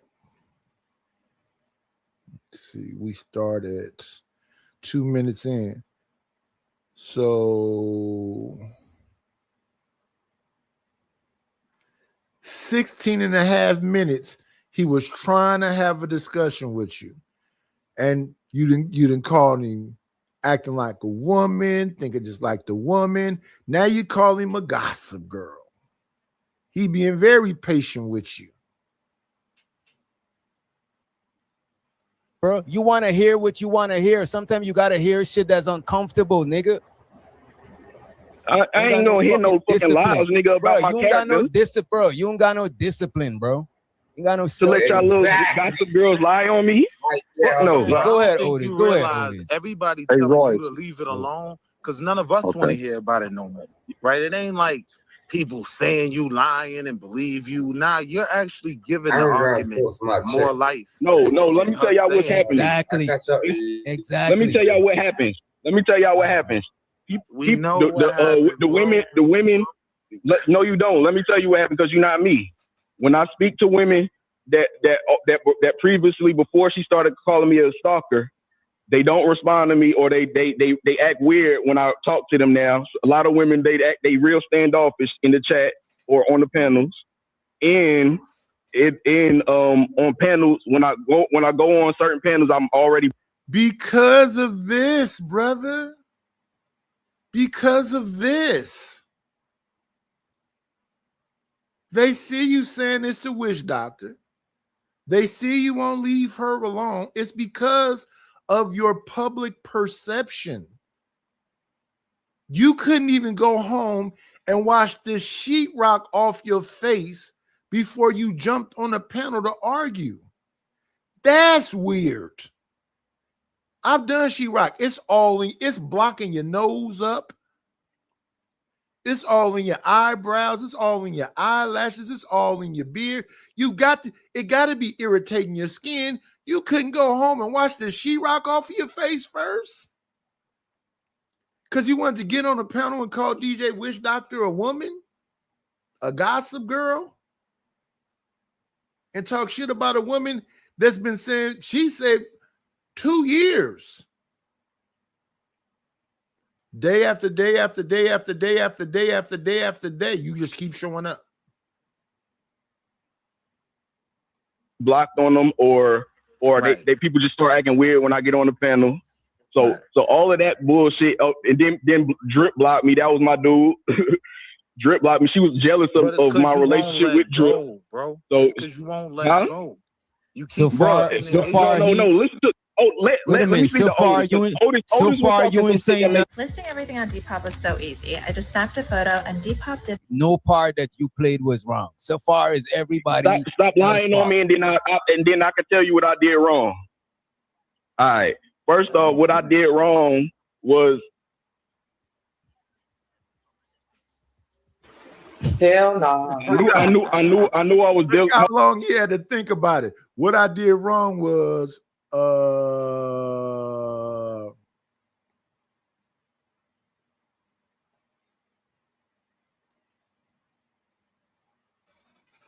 our good brother, the Ashy Salamander, has made it into the building.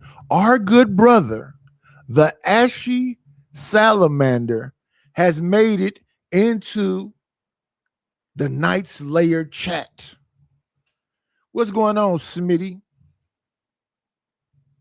Our good brother, the Ashy Salamander, has made it into the chat, y'all. Let's give Seymour Sachs I don't know why you want to see more sex.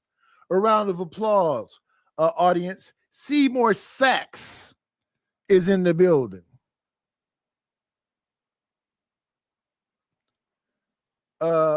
That's Seymour Sex, Smitty.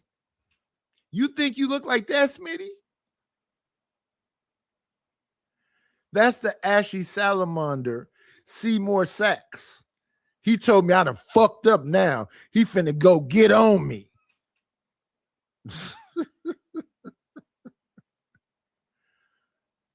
Ooh, what's that look like? I'm scared.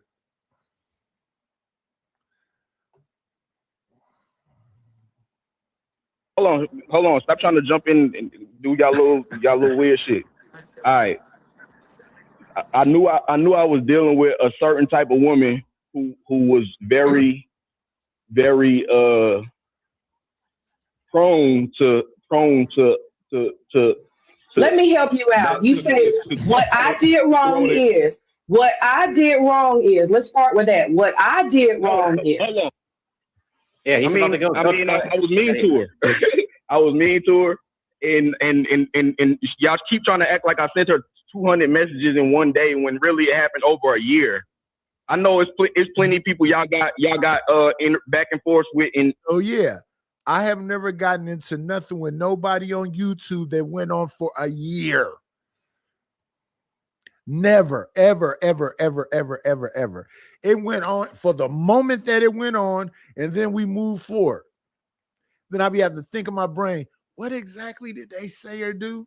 And if you have to say, what exactly did they say or do? Maybe you should not act like y'all got a beef.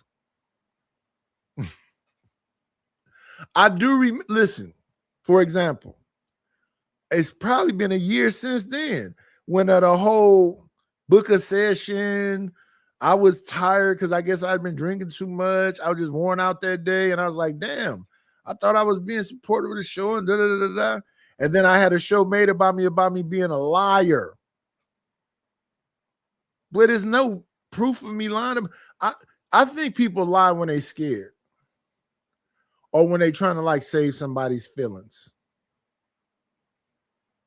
Like if I'm with a woman that's fat, because I like kind of chubby women.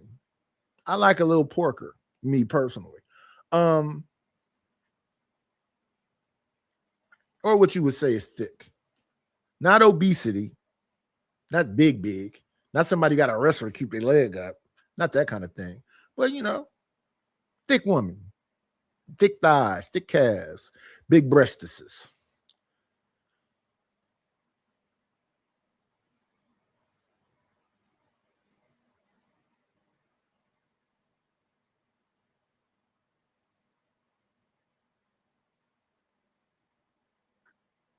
I can't see arguing with nobody. She said 2 years, though. 2 years you've been doing this shit? No matter how much I like all what I just said, I haven't messed with no woman. I've been abstinent since October 13th, 2018. Ain't that crazy? This is like 8 years later. 8 years later, I've been poisoned because I was into a woman talking about just messing with a man destroys you. I haven't destroyed a woman in 8 years. And here's a woman that's rejecting you and you can't leave her alone for 2 years? Like I'd be on Drip Channel, be like, you drying up the room. But I'm not trying to make the room wet.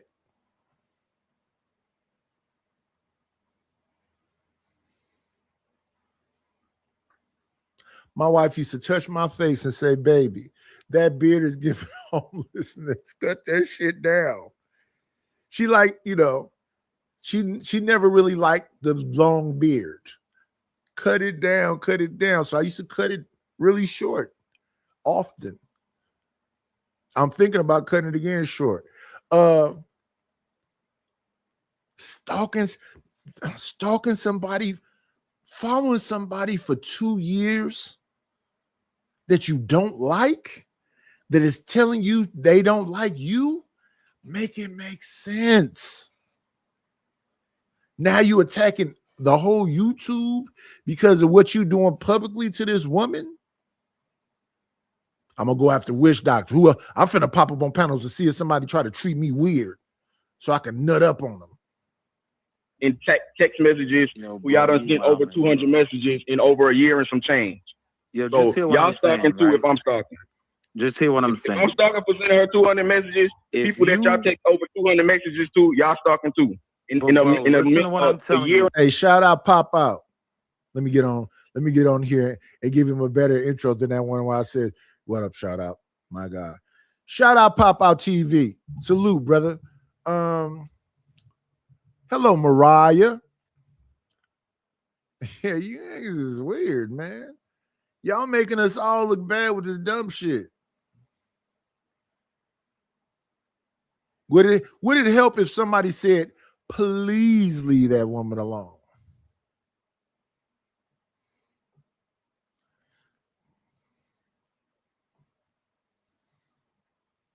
Some change amount of time. Listen to what I'm telling you. This bro to bro. Y'all trying to make this shit salacious and make it sound sensational. Yo, bro, this Bro, black you man, this making family, this shit right? sensational. You just called this man a gossip girl and said he think just like the woman, and you got a deep philosophical perspective on who this woman is that you only know from YouTube. I don't know shit about nobody on YouTube.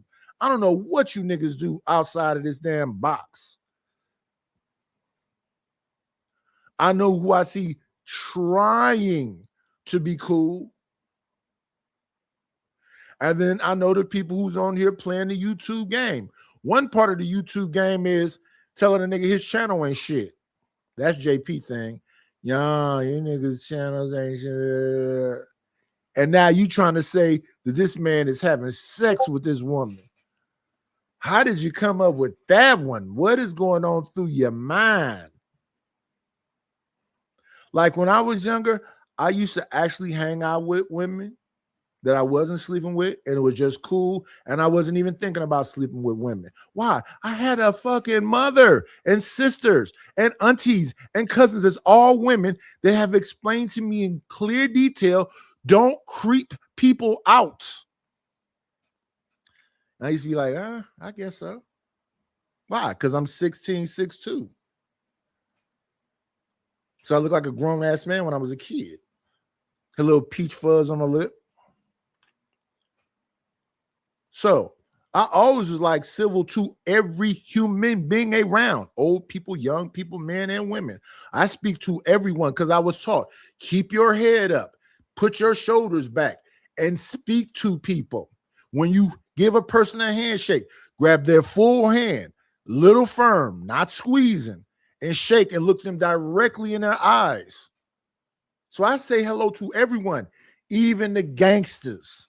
When I go to like that liquor store right there on 90th, right next to apartment C, and they be all in front of the store, I be like, what's up, bro? What's happening, partner? What's up, big dog? And I just walk through that crowd because they blocking you from getting into the store. I don't know none of them people. What's that other thing right there in front of the Dragon spot? Food King or Food Co or whatever that thing is. I be damn near. My cousin used to come out the house and they be like, I told you yesterday them niggas was tripping. Oh yeah, I heard you. I thought that meant you just don't want me to be around you. He said, what? I said, I thought you meant that you just don't want me to be around you. What? Why you mean by that? I'm not gonna stop coming to see my fucking auntie. Now while she alive. Ain't no fucking way. I don't give a fuck who over here feel whatever kind of fucking way. But you're not at, yeah, I know I'm not at her house.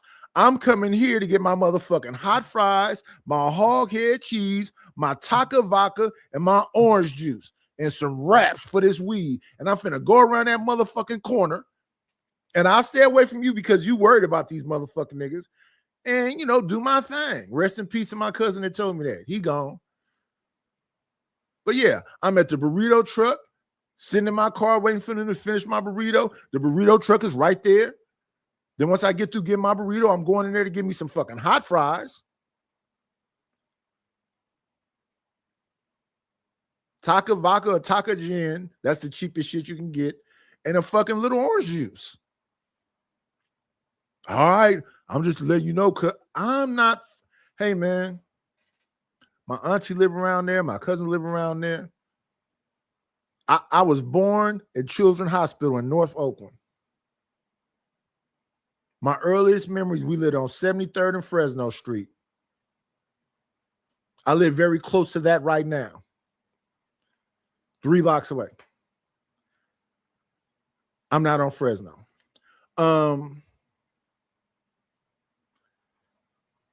My wife, my mother and my wife is two of the toughest people I know. Tougher than a lot of you niggas.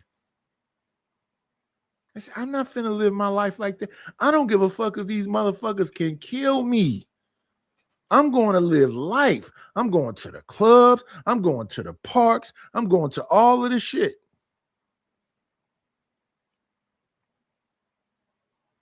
That's my mama and my wife. I'm like, you on 7th Street, moms? I don't care. Come get me at the club. I'm a little tipsy. So I got to go to 7th Street in the wee hours of the night. I don't know how old I was back then. I was probably 16 or something like that. To go get my mama. And I'm coming.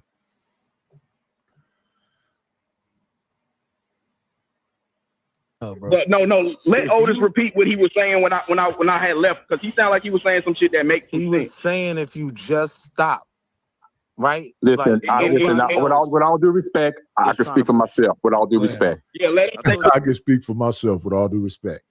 Hey, Slow Sharp is more hilarious than Shannon Sharp. Shout out to Otis. Slow Sharp is way more entertaining than Shannon Sharp. Shout out to NPC. I remember on Bancroft in that liquor store Wi-Fi. Hey, man.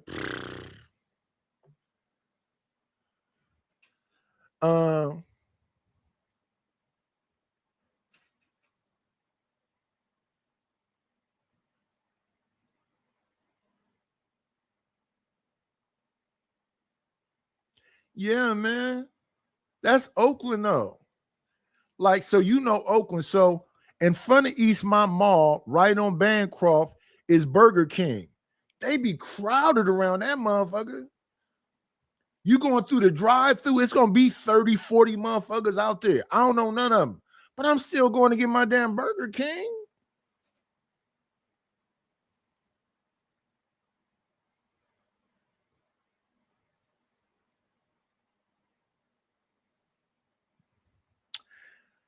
I don't know about that, Kills. What's going on, Kills? Kills is another stalker. Let's put a jacket on Kills. He's a stalker of men. He said the first time. Okay, I got you. Right, What I OG was Blade, Otis. You got the blades. okay. Got you. Who this pussy nigga that's running his mouth? Let's get serious for. I would like to get serious for a minute because this is a serious situation. But all due respect, I just want to say this real quick. Like I was saying, Royce, is there any way possible? Because the past is the past. I don't care who started it. That's irrelevant. The genie is out the bottle. That's fine. But my question is there any way possible on your end? Because men are supposed to be stoic and we're supposed to lead. So is there any way possible you could stop doing what you're doing, whatever they perceive it is? Could you honestly stop?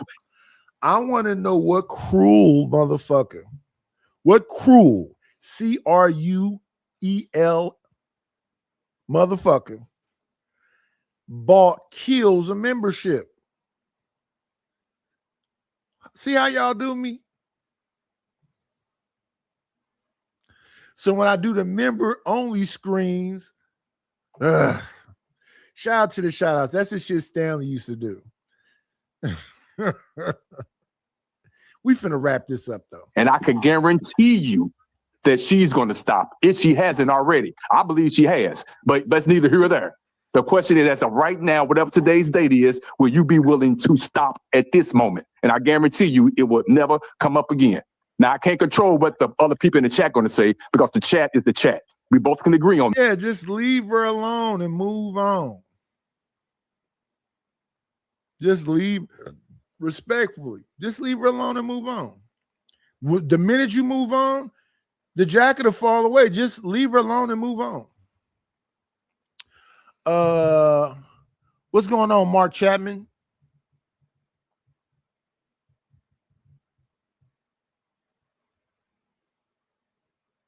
Yeah, Burger King is in the middle. Where's McDonald's by East Mall? I ain't been there in a minute.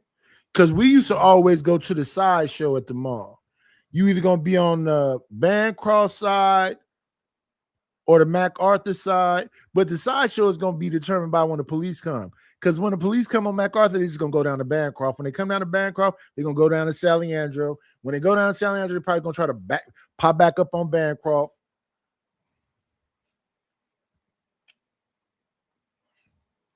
That's why when I be hearing about the youngsters doing the side show now, side show is at least a 20-year tradition, at least.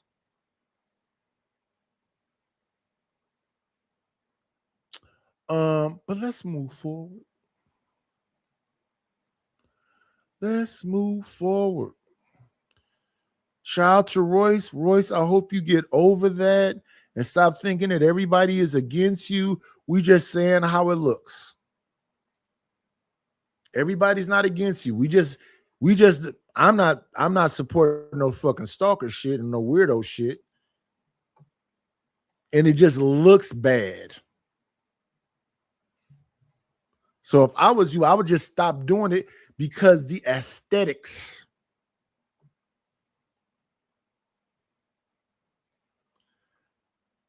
Now let's move forward.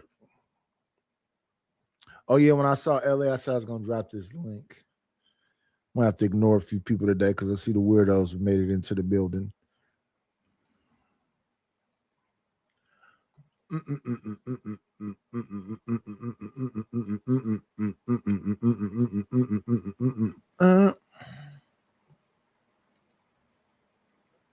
I've been watching you. I think I want to know you. Living humbly with the $9.99, man. I'm here for the bullshit. Salute to all the pimps, Pimp Nation in this bit. Let's get that up on the. Yes, sir. Shout out to that boy living humbly in Jurassic Park. God damn. Shout out to my boy living humbly. Appreciate you, Brody. Just because you. What up, Reese? Did we get another donation earlier? Okay, so just because living humbly, we just need 9 more donations and get through. Shout out to the chat. Shout out to y'all. Who else came in? Well, I might have been playing that shit. Texaria say she be right back. I'm driving, Drip. I gotta focus, man. I got you, little baby. I got you, little baby. Didn't know that. Damn, Dr. Quantum. Yeah, GP. Shit. You know what I'm talking about? Yeah, GP was in that thing. GP, are you with me? Yo, that boy was in that thing.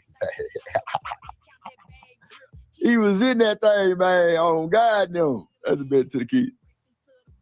He was Shadow. What up, brother? In the motherfucking building, my brother. Hey, man, me and Shadow got work. Boy, I'm talking about what, man?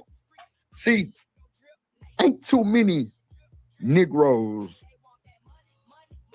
come with this type of just creativity that just get me excited. You know what I'm saying? Like when I do these intros, it's a few that might tell me some shit. Other than that, I'm doing them off the rip. This nigga Shadow got some motherfucking work for Drip. I'm talking about, Lord Jesus, I'm gonna have to work overtime. And I'm with the bullshit too, because I'm gonna fuck it up. That's an honor. For me, that's an honor, bro. Real shit. That's an honor, bro. I fuck with it. And shout out to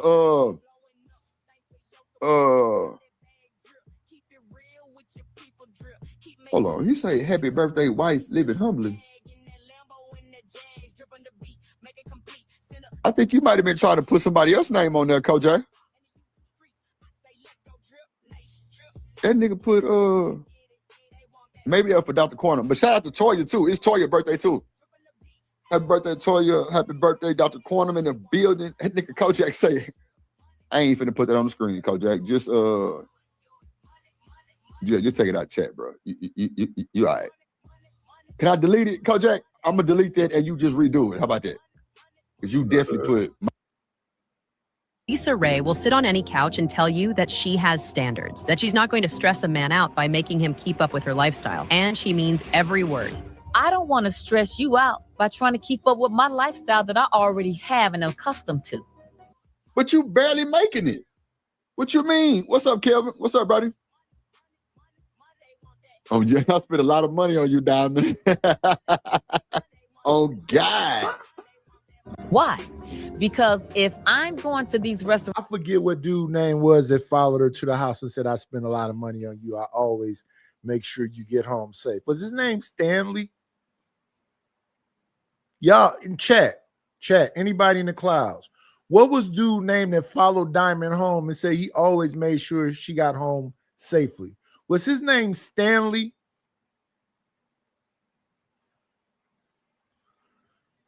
just for lunch meetings, and it takes you your whole check to take me there.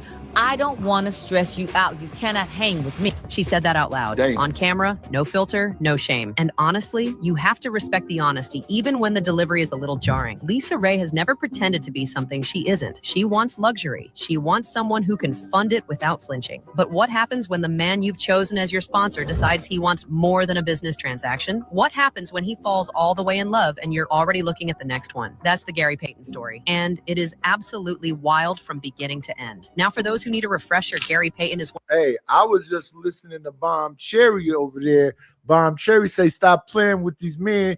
You keep telling them you got some pussy. You're going to have to get some pussy up. Bomb Cherry said that. Don't keep waving it in front of their face and asking for all this shit and thinking I have to get that monkey up. Bomb said that just an hour or so ago. Come on in. Playing, it's always a treat when players leave.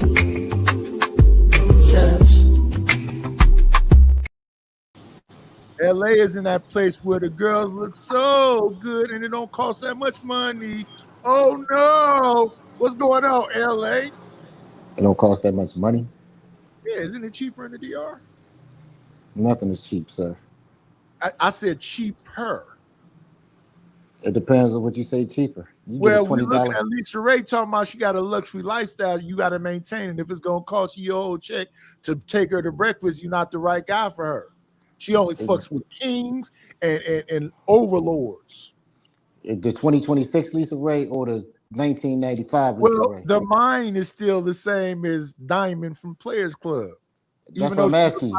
Even though she looked like Diamond Auntie right now, her mind said, this is the same thing with me too. I used to be a beautiful young man. So I keep forgetting I'm this old fat dude sitting in the living room in my wheelchair. So when I talk to women, I still got the confidence of the young me. It's different though. It is different. It's a whole lot It's different. a difference. Yeah, I'm not going to be creepy like Royce and, stalk a bitch. I'm going to say my shit. She got a funny look on her face. I'm going to go, okay, she didn't like that. Let me leave her alone. We different. I read. Yeah. Congratulations, getting your monetization back, sir. I'm proud of you. Oh yeah. We do work over here. I don't know why they be thinking. I said when it happened. Oh shit, this gonna. I hate that it took 3 months though. I wanted it to happen like 1 month. I wanted to beat my last time. It took 2 months. This time it took 3 months. I'm finna go over there to this Sir Knight channel. Hopefully I can do that one in 1 month. We're trying to do better. We're not trying to do worse. We need 2 monetized channels. What's the purpose of having only one? Then we're gonna mess with Kick and Twitter and IG and Facebook. We'll be taking all this shit and spreading that shit all over everywhere to get a little dribs and drabs or whatever we can get everywhere else. We'll chop up these long ass streams. It's all the funny parts when I talk about how short you are and you cuss me out for being a fat old man and I haven't pussy for 8 years. They'll love it. It's just great content. Yeah, I'm trying to get back into YouTube. I switched over to IG and Facebook. My company page is doing pretty well. We spreading pretty good. We got 100 followers over the past 2 days alone. And I would just spread wherever I'm doing my most shit. I would just spread that shit other places.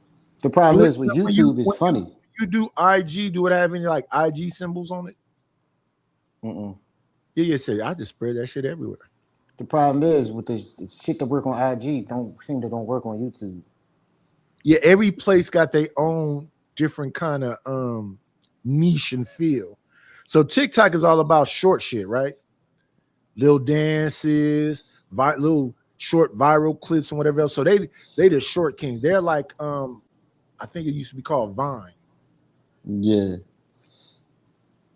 Because everything I see from TikTok is like them like I say, dances, people singing, people selling shit. So they had like the minute thing where they selling. Like I was gonna do drop shipping for a minute. I might end up doing all that shit. I saw some beanies that look like night helmets with the shit that come down in the front that fits, my night shit. I be looking around for shit that fits that medieval type shit, and I went over to they got Temu and whatever all the drop shipping shit is where you get the cheap shit. So I see a lot of night type shit over there. Then I got to get the merch out. I'm pretty sure some people will buy my night hoodies, my night aprons. But we shall see. We got to do it all, man. Yeah, you can't let none of this money go.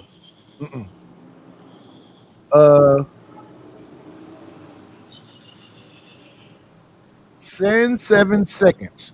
Hello, Send 7 seconds. New to the audience. Like, comment, and subscribe. Subscribe to the channel if you haven't subscribed to the channel. You can share it. We have super stickers. We have super chat. We have super thanks. We have Cash App. We have PayPal, and we have Venmo. My Zelle, something funny happened. I gotta get that. Every time I think, oh, okay, I got it together, and then somebody goes, "You got Apple Pay?" No, they name some other, shit other than Cash App, PayPal, Venmo. They start talking about Apple Pay. I'm like, oh, you got Stripe, you got Chime, like, Stripe is a good thing to have. Chime is a good thing to have, especially if you're gonna do drop shipment. Let me see. Come on in. Playing, it's always a treat when players leave.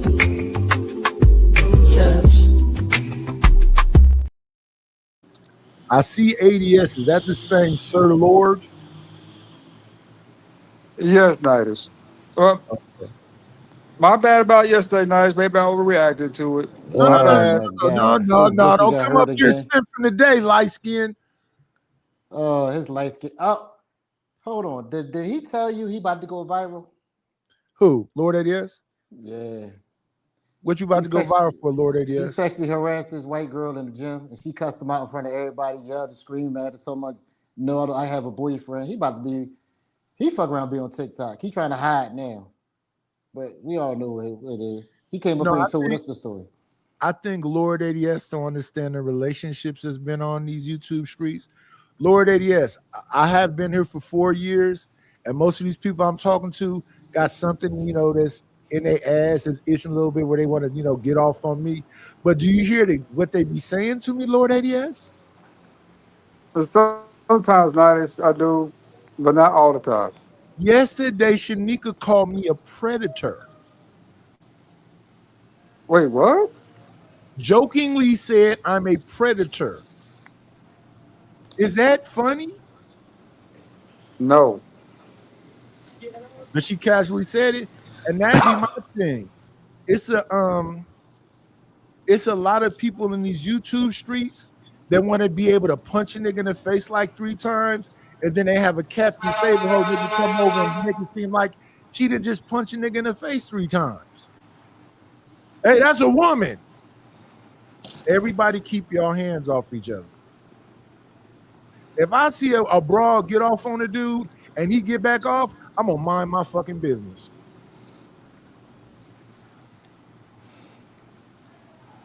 But literally the other day, I like chocolate. I like Chanel.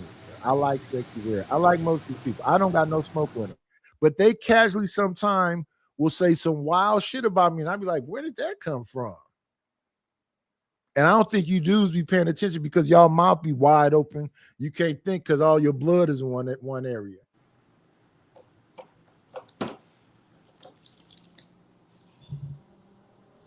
But yeah, Lord, it ain't no woman. There's no women on here I want to cuss out or disrespect or violate or I don't even know what the predatory shit is. What made her say it? I have no idea. There had to be some conversation y'all were having. No. I'm always respectful to Shanika. Always have been. I've never been disrespectful to Shanika. No, I'm saying what conversation were you in the middle of? Not even being disrespectful. Ask Lord, nothing. We were talking about Lisa Ray. She gonna do it on this show we looking at right now. She about to do it in a minute. This was the same show she said it at. And then Lord ADS came in with his cape on talking about Nightish. Come on, Lord ADS. I thought you knew me better than that.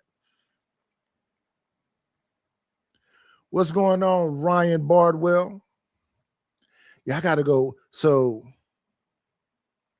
Rude Imp is the king this month, y'all. Rogue Seaman. Let's see what Rude Imp do with his power. I was waiting for Ryan. Ryan was the king last month. Ryan didn't even give a suggestion. I'm trying to think of all the kings who really got like down in the dirt and really like Ruthless. When Ruthless was the king, Ruthless said, "We going to war with these niggas." I'm like, what niggas? These simp niggas, these niggas that care about. I said, oh God. I got kicked. What does that mean?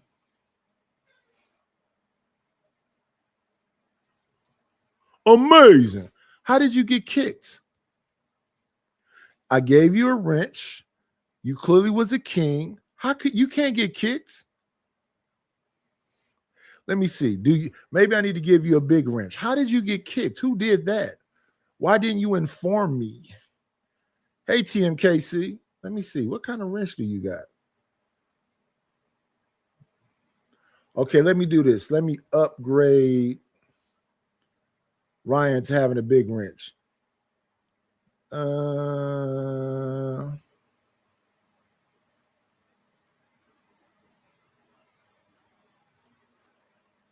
Managing moderator.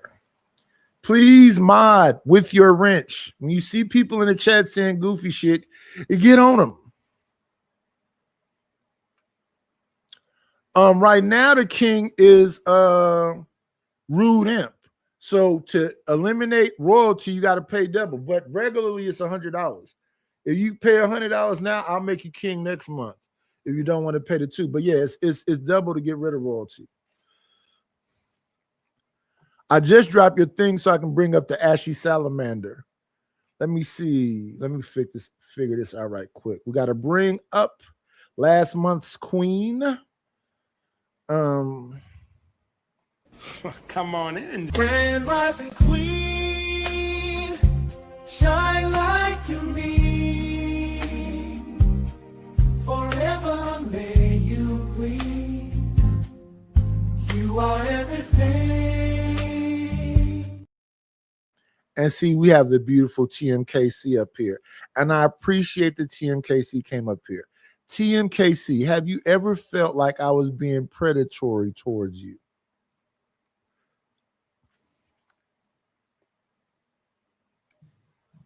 Predatory towards me? I'm not a kid. That's why I don't understand what that meant. Who am I predatory towards? You might be perverted, but not predatory. Okay, well, let's stay right there. That's a good one too. What's perverted?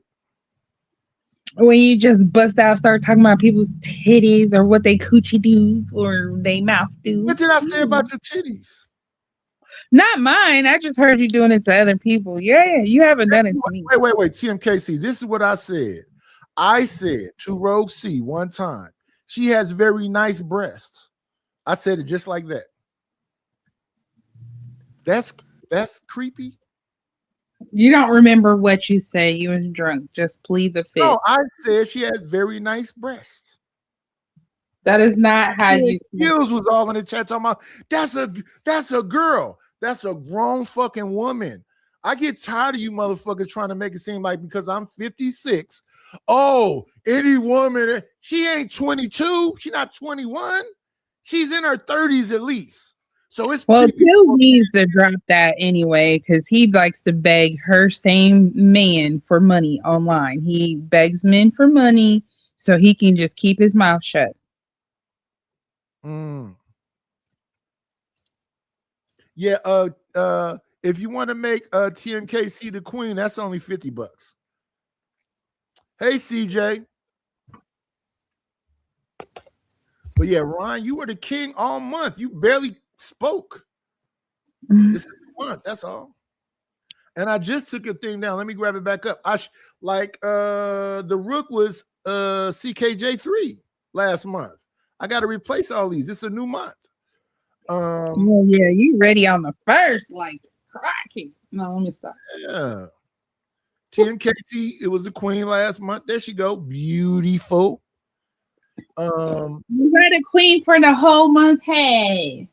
Bishop is Maurice. Maurice is pretty much permanent bishop. Just Hear Me Out is pretty much permanent bishop. Them is the two most consistent people that be over here doing it. So they ain't no point even moving them off. And this right here is Seymour Sachs. I don't know why you want to see more Sachs, but that's the Ashy Salamander right there. Oh, he's gonna be like the dragon of the lair. No, he's a salamander. He's beneath our feet. But he got the thing like a dragon. You should make him the dragon of the lair. He's a salamander. Make him a dragon. What's going on, Chocolate Earth Foundation? No, he can't be no dragon. We already got a dragon. Reese. You don't know Reese is the seven-headed dragon? The red seven-headed red dragon? Is Reese is a dragon and is Prime TV. Them are two dragons. Why did Ryan even have to write that? What a bitch. Okay. Well, I just wanted to come and say hi to you, Nightish, but I'm going to go now. Hello, TMKC. You have a wonderful Saturday morning. Oh, it's 3 o'clock here. Yes, afternoon. But you have a good morning. Bye-bye. Bye-bye. I'm not rude, Nightish, so I don't know what that means.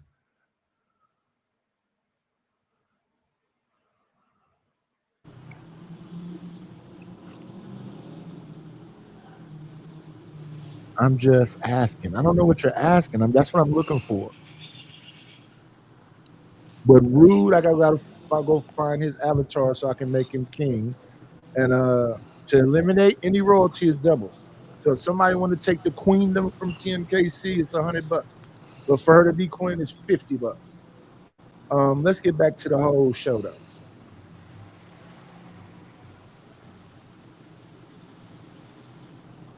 One of the greatest point guards to ever play in the NBA. And Gary, when I hear about athletes, models, bodybuilders, I was just looking at Larry Wheels, big old buff bodybuilder dude, getting breaded out from doing streaming and whatever else.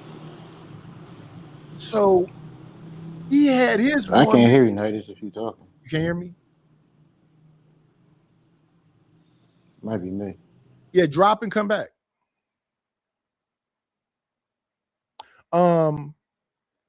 Larry Wills was disrespectful. Who was she looking at? He was somewhere. And his girl was more preoccupied with another dude right in front of his face. It was hella disrespectful. But that is what it is. Ryan, it's just 200 to take Rude Imp's spot. And I already got your avatar in the back because I just dropped it. And I would say utilize the position. You can suggest shows and all the other shit and have to figure it out. Let me see. Let me go find your avatar right quick. There goes CK. This was the gold year, the gold month. Where's all the gold stuff? That's silver.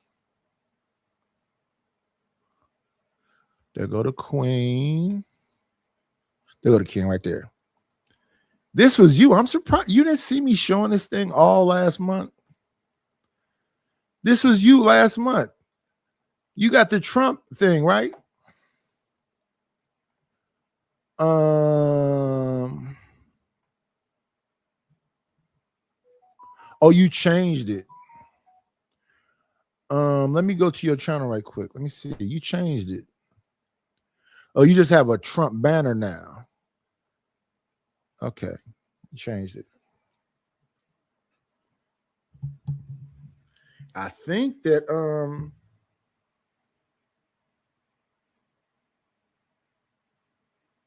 oh shit. Well, Rude Imp ain't the king no more. Update phone. Let me do this. So I might as well put Rude Imp right back there. I mean, not Rude Imp, Ryan back there. So I already got you set up. I don't even have to do nothing. Let's just put you back in your royalty spot. The king is back. Do this. Update. Man, these for computers and phones, they got to be updated. Somebody told me you shouldn't update them often. Installing, updating. A bunch of psychological bullshit. Let me see. Let me go inside the, what's her name? Now, he didn't say nothing. Okay. Ryan is the king, so I don't have to do no work there. He's already there. There's your king. I think Simon was, why you let that white man going off last month about Ryan. But yeah, let's get back to it, y'all. Lisa Ray and Gary Payton. 10-time All-Star, Defensive Player of the Year. The man nicknamed The Glove because nobody, and we mean nobody, could get past him on the court. Off the court, though, Gary had a serious weakness, and her name was Lisa Ray McCoy. Nobody. He was a simp, bro. That nigga was a simp, bro. That nigga was a simp, bro. For Lisa Ray, bro. I ain't mad at you though, my nigga. What's up, creative? What's up, pretty girl? He was a simp. Hey, isn't that interesting? Hey, Boxy Booty. But that goddamn Lisa Nim. Lisa Nim. Go get Lisa Nim. Goddamn. Tell her, Kelvin, she don't like black man. Get the fuck out. Super Saiyan sim, huh, Cole? Damn. has been completely upfront about exactly how Gary and Lisa Ray first crossed paths. But what everybody does agree on is that when they connected, it was immediate. It was intense. And, you know, it was incredibly messy from jump because Gary Payton was a married man. He and his wife, Monique, not the comedian, his wife, Monique. I'm glad you put that in the chat. That is crazy. Rude Imp. Shout out to my nigga Rude. Rude was the damn king for just, wait a minute. This is crazy. Rude was a king for 2 hours. Shout out to Rude. Cat, Dr. Kwame, keep me on topic and schedule. You don't know how much that just mean to me. I swear to God. Thank you for doing that. For real, for real. Payton had been together for years. For real. They had a family. They had a life built together. But none of that mattered once Gary set his eyes on Lisa Ray. According to insiders, Gary didn't just quietly slip into an affair and try to keep things discreet the way most men in his position would. No, Gary Payton went all the way in, reportedly paid all of Lisa Ray's bills, spoiled her with a white Range Rover, made it very clear to her that he was prepared to handle every single financial need she had. Bro, all these women don't be wanting all these tangible valuables, these goddamn cars and shit. Bro, that shit don't buy you love, bro. It might get you some. The Beatles already said that. Houdini already said that. That was John Little said, now I know what the Beatles were thinking of when they said that money can buy you love. Why do y'all think tricking make these people be in love with you? No, you become utility. And then y'all be mad at a motherfucker that just ain't going. I'll spend time with you. That's the most valuable thing I can give you. I'll make you try to feel as special as I can make you feel if it's mutual. When I married my wife, I used to open the car doors and do all this shit, but we were out publicly. And some other women chimed in and said, girl, you got him trained. And she didn't say shit back. That shit ended there. I noticed you don't open no doors for me. Because when them bitches was talking stupid to me, you didn't tell them, no, my man just, respect me. He want to make me understand, blah, blah. You didn't say that. You just let them bitches say stupid shit to me. So since, to me, what that is the scene from A Bronx Tale, where he tells him, you open her car door, you get her in the car, you close her door. If she don't reach across and unlock your door, that's a wrap. So if I'm doing all this chivalrous shit and then people get to make fun of me and you don't say shit, you condoning people being disrespectful to me. And that ended then. It never happened no more.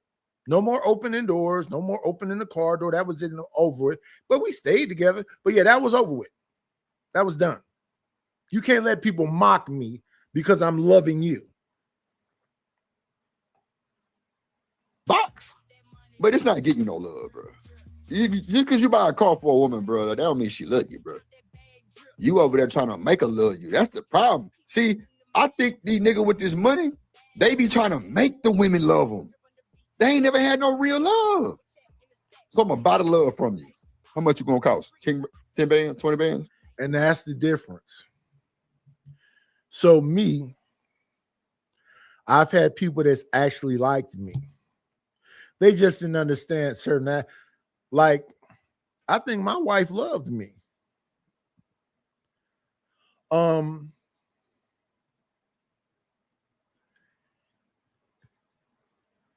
my wife had manners and all this other stuff, and she was not, but she had some hood in her that was unnecessary. She had some hood shit about her that was unnecessary. She was explaining some shit to me about fighting one time, and she was pregnant with my oldest son at the time. I'm like, you're not finna fight no fucking body. And this is not about a fear thing. This is just about a maturity thing, growing the fuck up. You're not finna fight no fucking body. Why does that even make sense to you? And on top of that, you can't fight.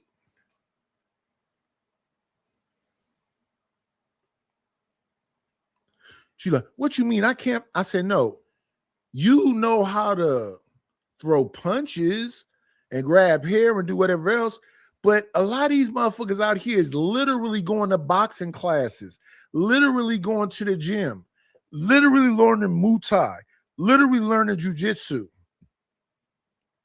You gonna go out there with that street fighting shit and get your ass tore apart, round and pounded.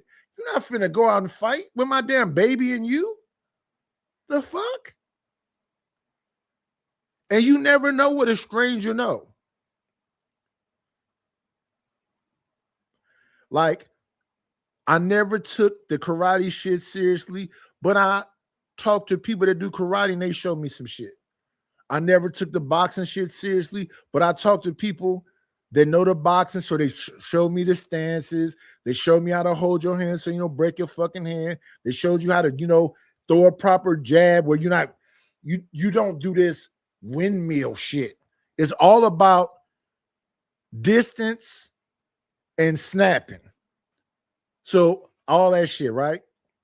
Then I got partners that do jujitsu, Krav Maga. These niggas is really, they've been doing that shit since they was 6 or 7. All of them niggas could whoop my ass. They fucking professionals damn near. They never went professional, but they've been doing that shit since they was 6. They know it like the back of their fucking hand. It ain't shit for them to be then jumped on your neck, spent around and choking the shit out of you and breaking your arm. They do that shit. I would suggest that most parents send your kids and let them cry and do whatever else. Boxing and jiu-jitsu for sure. Krav Maga is cool. Muay Thai is cool. But no, boxing for sure. Jiu-jitsu for sure. Because if they get on the ground, that jiu-jitsu is going to work. See, back in my day, we was doing Greco-Roman. Greco-Roman is not jiu-jitsu. But let's listen to this man giving up all this money for a woman who just playing with you like a kitten plays with yarn. Damn, Gary. I'm going to buy your love. I think niggas with money make women love them with their money. They buying the loyalty. They buying the goddamn love. They buying the respect. What's up, Coach Rook in the building? You think so, Red? That's why I love Sexy Red. I love all the women that come over here. They be so open with drip. They be telling me the real deal. I be. Hey, you know what? What's up, Romello first? You know what, Romello? Every time I got serious in any kind of school sports, I got either suspended, expelled, kicked out of school, all kind of crazy shit. Soon as I'm trying to get into football, kicked out. Soon as I'm trying, the only thing that I was in consistently, and not even consistently with that too, because I ended up, what happened? I think I got kicked out of that school too. But the thing I did the most was ROTC.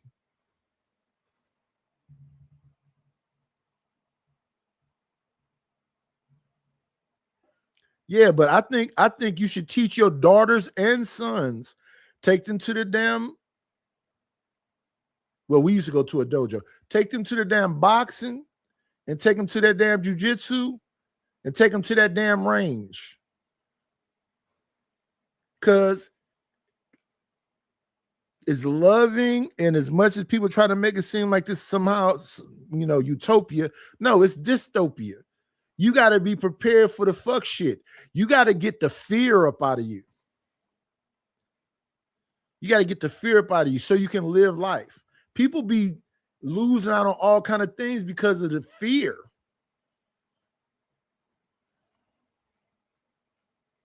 What happened with me is I got burnt out and tired. I didn't want to get punched in the head no more. I didn't want to get choked no more. I didn't want to choke nobody no more. Did that shit, you know.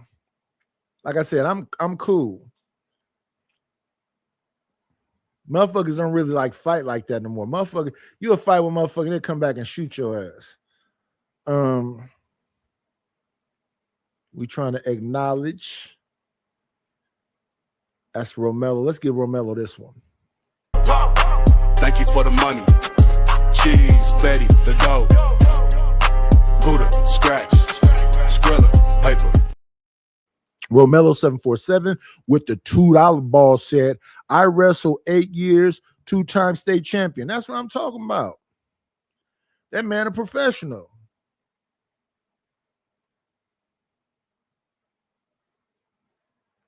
Even if you're doing Greco-Roman, which is kind of old, but if you doing fucking jiu-jitsu and oh yeah, it's over for you, buddy. And it's the crazy thing. I told you about all my partners that do all the different shit. I'll tell you this about them also. They the nicest motherfuckers you ever gonna meet. They don't never want to fight because they know they can break your fucking arm. They know they can break your leg.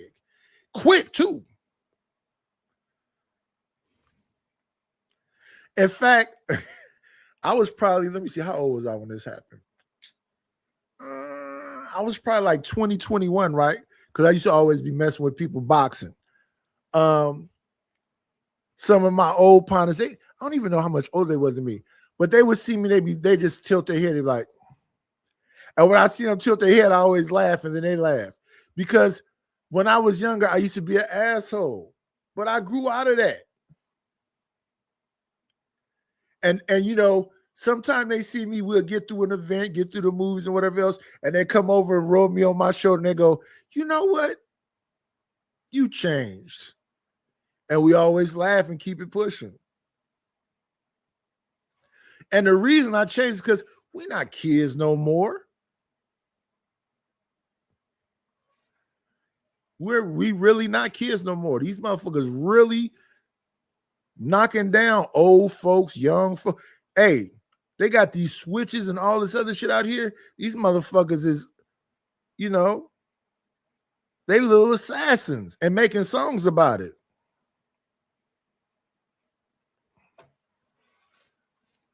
Yeah, Romello, in real life, I say hello to people. My family cuts me out for not saying goodbye to people. So now I say hello to people and I say goodbye to people. I don't do a whole lot of talking, and I damn sure ain't finna argue with you. I'm gonna be, while you're arguing with me, I'm gonna be going directly to my car, ignoring you, watching you to make sure you don't pull out no strap or try to throw no blows. But yeah, I'm not arguing. I'm getting the fuck on. Yo, and do. Shout out to y'all. Think about that for a second. This is a man actively dismantling his family for a woman who, by her own admission, was looking for someone to fund her lifestyle. And Gary walked right into that dynamic with both eyes open, writing checks and burning bridges. Now, here's where this gets even more complicated, because apparently things between Gary and Lisa Ray weren't just a quiet. That boy, I be Wody said, Anime Mama sold her to Ike. I be goddamn. That nigga living home and say, wait. That's the truth, though. Annie Mae Bullock, who turned into Tina Turner, Mama did sell her to Ike for little trinkets, little rings and minks and whatever else. He could have been beating the hell out of her. And what was her mom saying? That's a good man. Why? Because he was buying her. I remember my cousin, she a girl, lived with my auntie. And dudes used to come on. My cousin, my cousin mama, my auntie, used to be running my cousin's boyfriends. I need you to take me to the mall. I need you to do this. I need you to do that. And them goofies was doing it. Nightish, I need you to take me to the wall because you messed with my daughter. I'm not going to be doing that. What? I'm not doing that. I don't mess with you, ma'am. I respect you, but I'm not running you nowhere, and I ain't giving you nothing. Get it from your daughter. My mama told me I got to stop messing with you. Well, it was fun while it lasted, baby. Somebody was the truth back then. I mean, living humbly, many probably would living humbly. I'm not gonna stop you on that, Brody, because you're right. You're right, Brody. You're right, living humbly. Side arrangement. They were visible enough that people around them started talking. And when the whispers got loud enough, Lisa Ray made a move that absolutely nobody expected. She went to Gary's wife. Let that sink in. Lisa Ray, the alleged side piece, walked up to Monique. Wow, she was the side piece. Oh my God. Come on, GP, are you with me? God. That's demonic. What you mean, Nice? I mean, he shouldn't have been cheating on his wife. He should always be upfront and honest with his wife. But if she was a side piece that he gave everything to, then come around and go up to that man's wife, that's demonic. No, he should not have been cheating, but you knew he had a wife. So when he didn't do something you wanted done, you went to his wife. Look at this picture right here. Gary don't look like he even really smiling. Damn. Let's go, y'all. Peyton, and essentially said, your husband and I have been involved. And what she likely thought was going to happen, Monique packing her bags and clearing the way, did not happen at all. Oh, she thought she... Oh, yes. I don't block people, but you can ban people. To block to ban someone, because I don't block people, to ban someone is the same way it is everywhere else. 500, we banning. He can't be in the chat. He can't pop up on the panel. Yes, you can ban Stanshi for 500, and we never have to see him over here no more. It's the same everywhere. I have to go against you on this one, Granville, but yes, 500, and he's blocked in the back where he can't be in the chat. He can't come to the channel.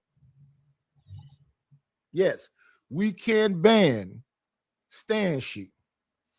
But I don't think Stan She coming here no more. Cause listen, I love my brothers, I respect my brothers, but when your whole conversation is you're dumb, you're dumb, you're dumb, you're dumb, you're dumb. Okay, I heard you the first time. Cool. That's the way you feel. I'm okay with that. I don't want no smoke. I don't want to argue back and forth. And then you keep doing it. And then you say, I'm not going to support you financially. Okay, cool with that too. You don't have to support me financially. Then you got a wrench. And I say, okay, well, with your wrench, can you moderate? And then you tell me you're not even going to moderate. I'm mind blown by that. Well, why does Shicey Bum have a wrench? Shicey Bum, my little sister. I might bump heads with Shicey Bum, but well, as king, you can time him out for 5 minutes, then an hour, you can time him out for 5 minutes. On the panel, you can time him out for 5 minutes, then an hour, you can time him out for 5 minutes. As king, you can give suggestions for what the show will be about. If you want to talk about geopolitics, whatever that is, you can be in thumbnails. You pretty much can like say what the shows is going to be like. We always give a royalty to shows that's specifically for them, exactly the way they want it. That's the king, the bishop, the rook, the knight, whatever. You do have powers. I'm gonna write it back down again because they took the last channel. So I'll put it on the community page, all the powers that the king have. But yes, usually the king are in the intro. They was in front of Rome. But I think I don't like the Rome thing no more. I think I want to be a little bit more sinister. But you can even suggest that. Instead of Rome, where would you like to be the kingdom of? Because it's the layer. The layer can be anywhere. What kind? Do you want it to be medieval? Or do you want it to be more modern royalty? You have a lot of powers as the king. Because everybody was wearing togas and, you know, the shit you see TMKC in. He was finna come in, battle swing, and get her up out of there. Come on, Kojak. What up, third? Kojak says, see, Lisa Ray played out of position. I totally agree, bro.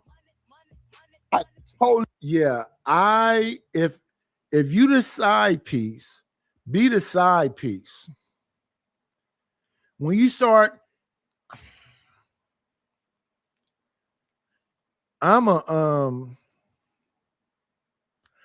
practice monogamy. If I'm with you, I'm just with you. If I pick you, whatever this woman is, I'm just with you. All I ask is for reciprocity.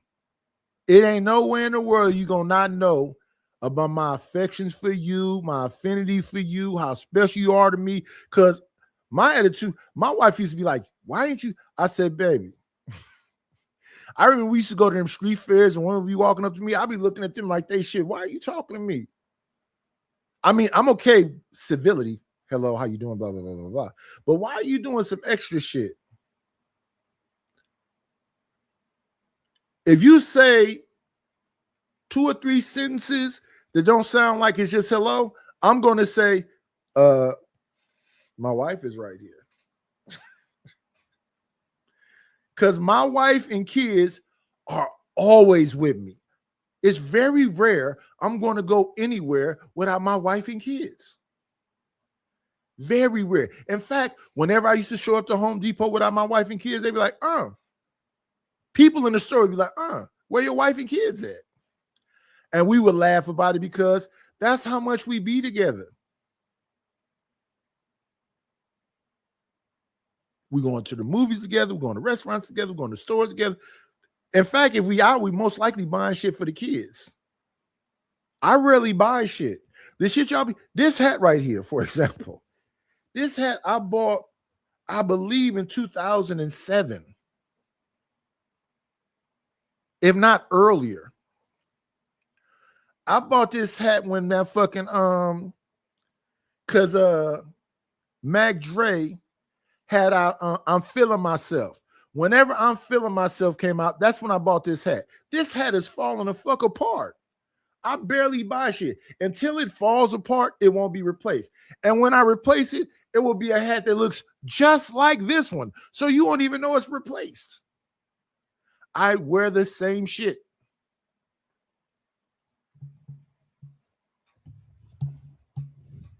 So yes, if I'm at whatever store we buying shit for the kids or for my wife, I'm in Macy's looking at her try on Spanx. Do you like this? Do you like this? I don't like you to have none of that shit on, but if you want something that, you know, pulls you in better and whatever else, okay, I'll look. I'm gonna come. Why? You my wife. Clear agree, Cole. Man, come on, y'all. You went up to the man's wife, bro, and tried to say he cheating on you, and you thought she was going to You spoke on his name, Ryan, and he had the audacity to come over here. We can time him out right now. Moderators, time out Stanley. I don't see him. Oh, well, you the king. You can time him out.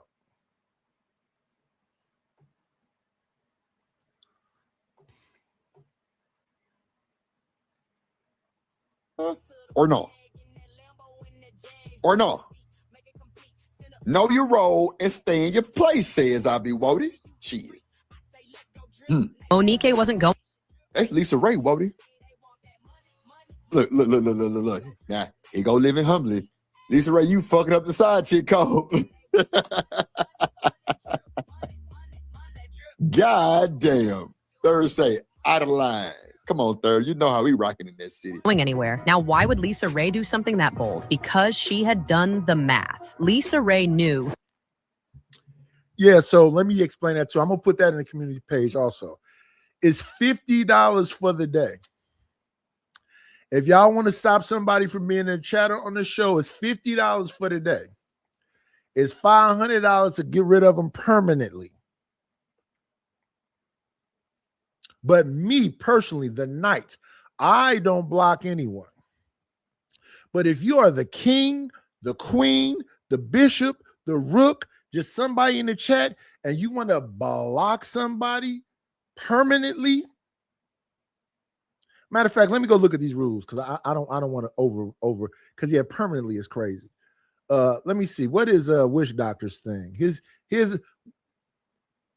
No. I think it's permanently. They got to spend the money to get back.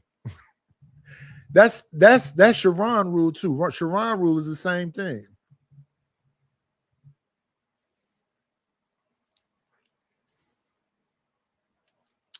Hey, listen, the king don't have to time you out. Moderators, we cannot let royalty be violated. Why don't I see it out here?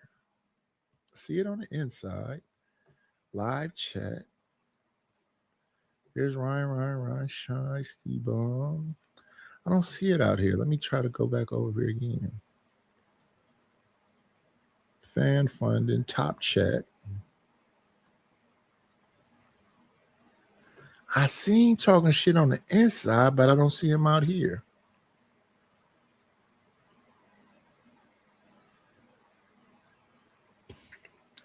Moderator, Shiesty Bomb, anybody, do y'all see Stanley out here? Because I don't see him out here, but I see him on the inside. And the inside, he's saying, Ryan, time me out, bitch. But on the outside, I don't see that. Why I can't see it? Can y'all see him? 1, 2.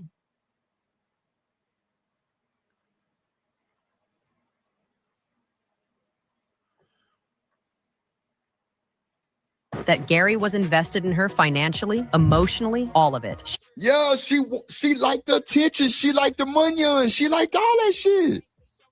That's what she was on. She liked the money. She liked the give. She liked the Range Rover. Everything.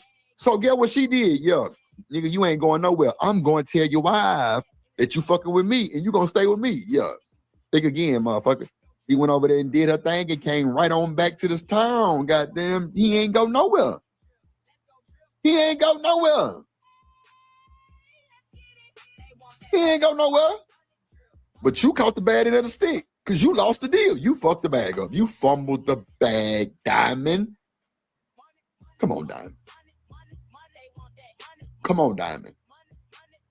Let's go. She had seen how far he was willing to go, and so she likely calculated that if she forced Monique's hand, Gary would have to. Hey, listen. We got to call a thing a thing. She didn't give a fuck about him. With all that he gave, let me rewind this. She didn't give a fuck about him. And nigga, if you come along to give up all your motherfucking bread, first of all, listen, I listen to India Love right now. India Love came on a post and said, you know what I don't like about a nigga? Pimp C said it too. What Pimp C said? All that pinching and bargaining. That's what India Love said. If a motherfucker give a fuck what the price is, that's not the nigga for me.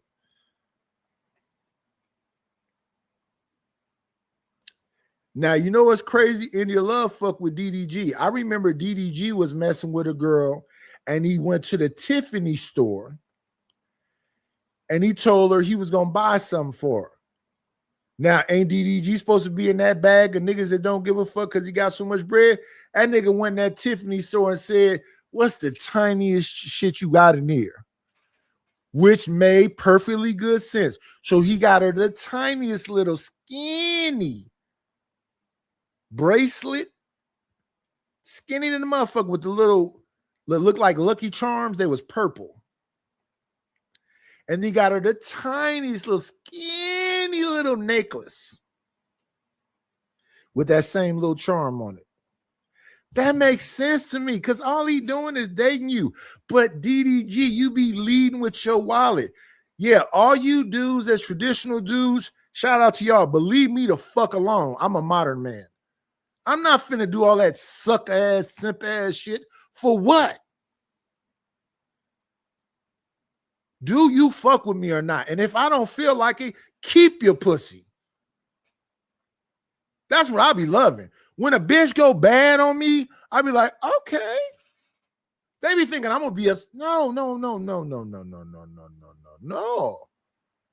And I'm never gonna take advantage of somebody that's loving me. But if you try to take advantage of me, I'm gonna go cold instantly. Keep your pussy. Put your fucking pants back on. Come on, Diamond. Let's go. She had seen how far he was willing to go, and so she likely calculated that if she forced Monique's hand, Gary would have to choose. And if Gary chose, she was confident about which way that choice would. And you're through. And you're through. First of all, I'm not going to cheat on my wife. Second of all, ain't no side bitch going to give me no ultimatum about my wife. What? That's supposed to be an instant. Bitch, know your place. I'm in the wrong for even cheating on my wife. You not finna pressure me, though. I ain't going no motherfucking where. Baby, please take me back. I'll leave this bitch alone. Why? Because the wife is actually loving him.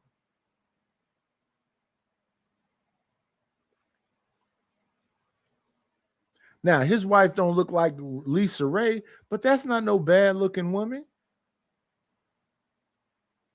But niggas in this space go, it makes sense because look at Lisa Ray. You niggas ain't shit.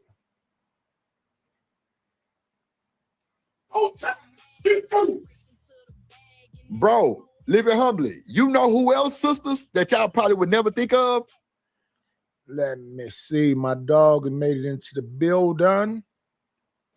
Come on in. Playing, it's always a treat when players meet.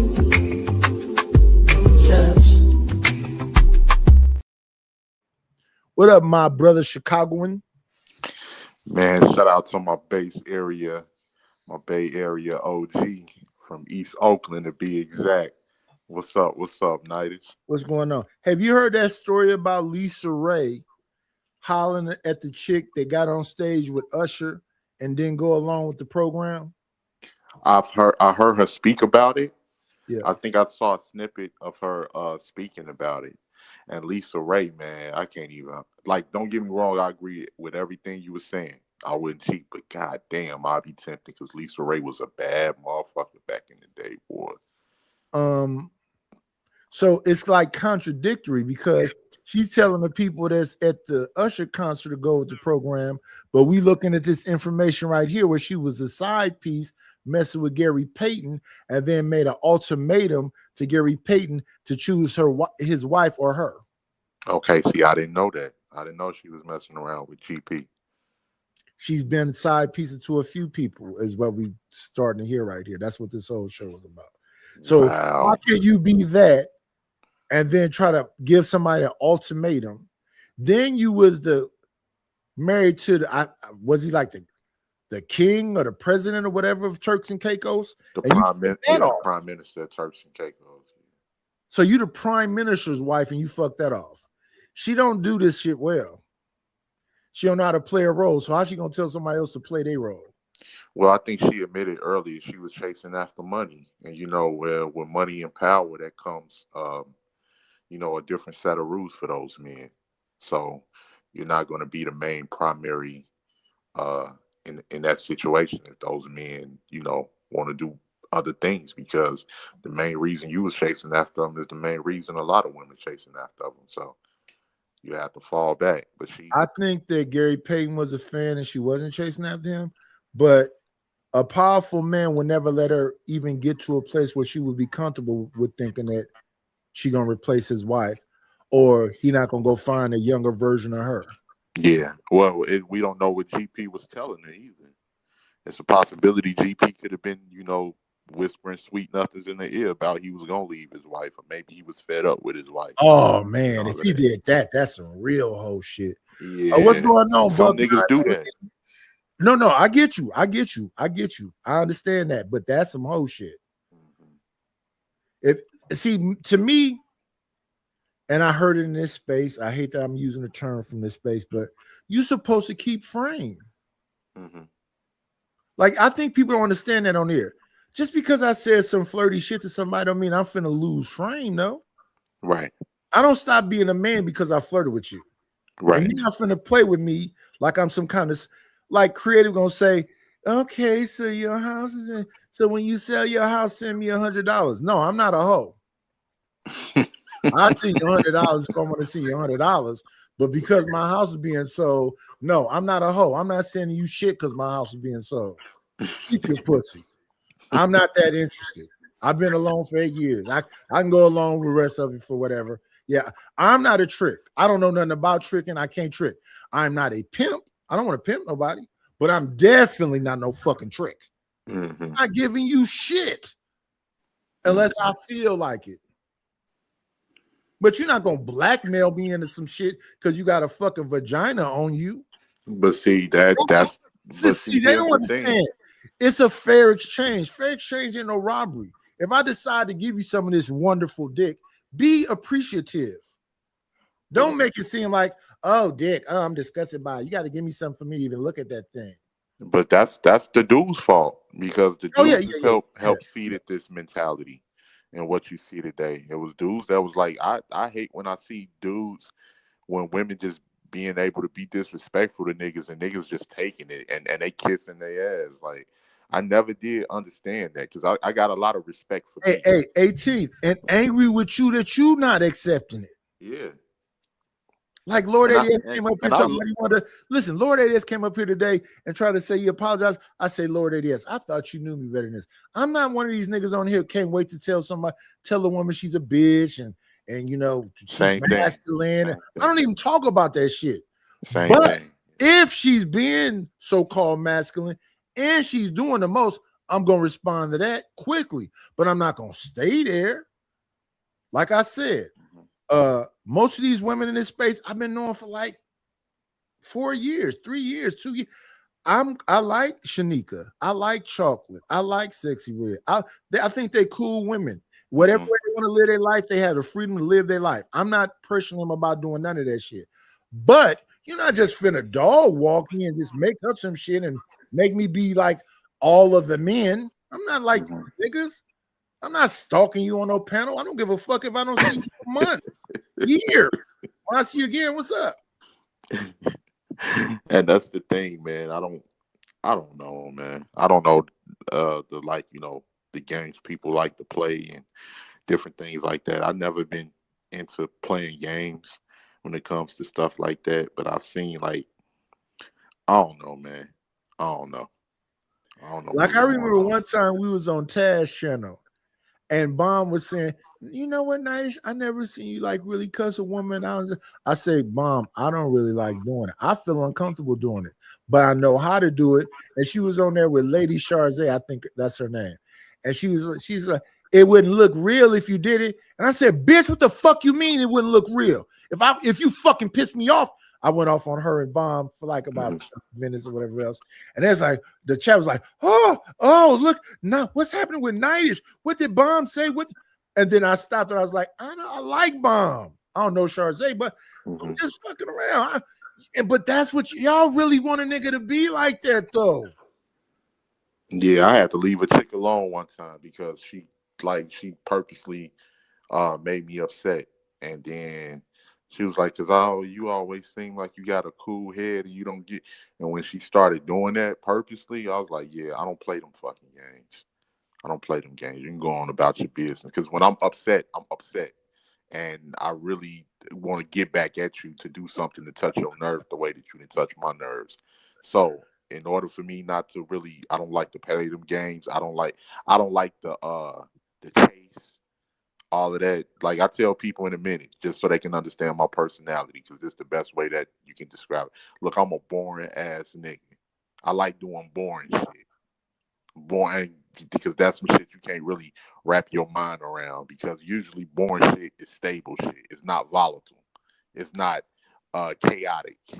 And because I know it's like certain ladies I done dealt with, chaotic means interesting. It means spontaneous, and dang, I ain't with all of that shit. Life too short. And when niggas get into chaotic shit, physical harm can come. Yeah, physical harm can come to people. So I ain't with none of that goofy ass shit. So I'm a boring ass nigga, and I like to plan ahead. I like to observe. If I'm in the area where I know it's about to be some volatile shit, I'm looking at who reaching for what, who got what. Of course, you got to do that no more because I ain't in that type of vibe, and I'm older. But I'm like I'm not trying to be none of that shit. I like smooth sailing shit, and that's just me. No, that's not just you. You pretty much describe me. My life is mundane. All I want to do is make sure I get my motherfucking bread, come home to my house, and if I want my woman to be just like, I'm a gentleman, I want her to be a gentlewoman.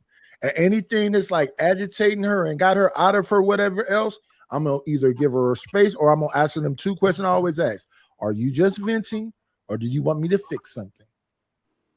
Same thing I used to say to my wife: are you just venting? You just want to let me hear it, or do you want me to fix something? I got cousins and shit that be like, no, I don't want you to fix nothing, because they know that's violence. You telling me to be violent.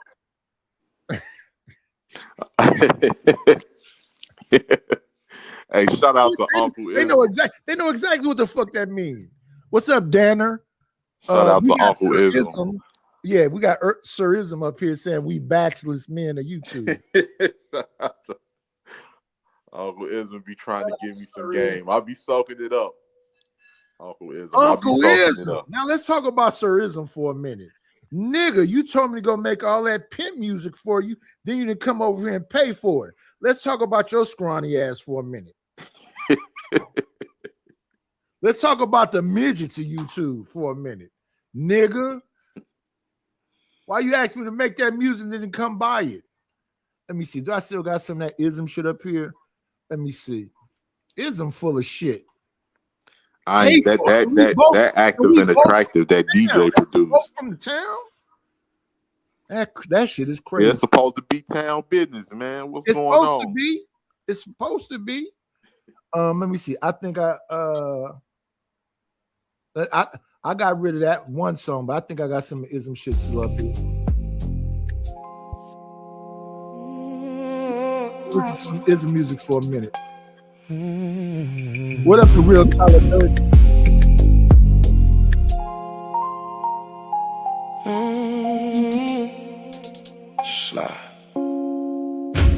Slide through the night, engine hum low. Oakland breeze got the street lights glow. Palm on the wheel, mind on control. Heart kinda cold, but the vibe still slow. I don't say much, I just let it show. I move quiet, but I run the flow. Eyes on me when I step in the door. They don't know what I've been through before.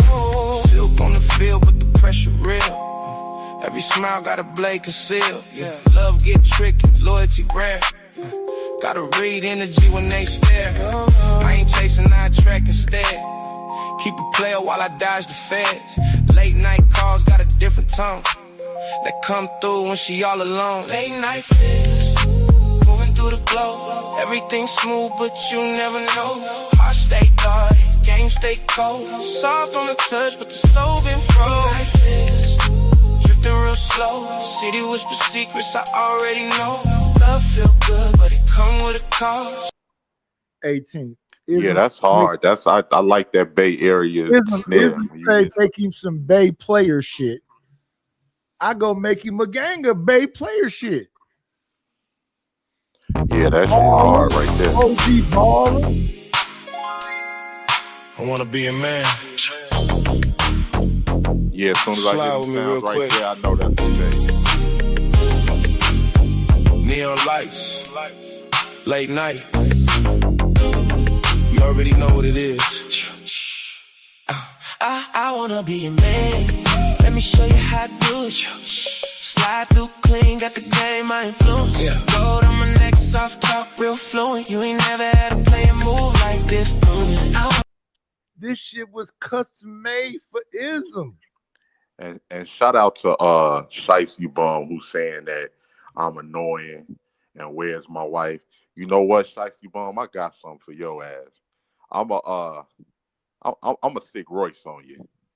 Sick Royce on you. We already dealt with no. We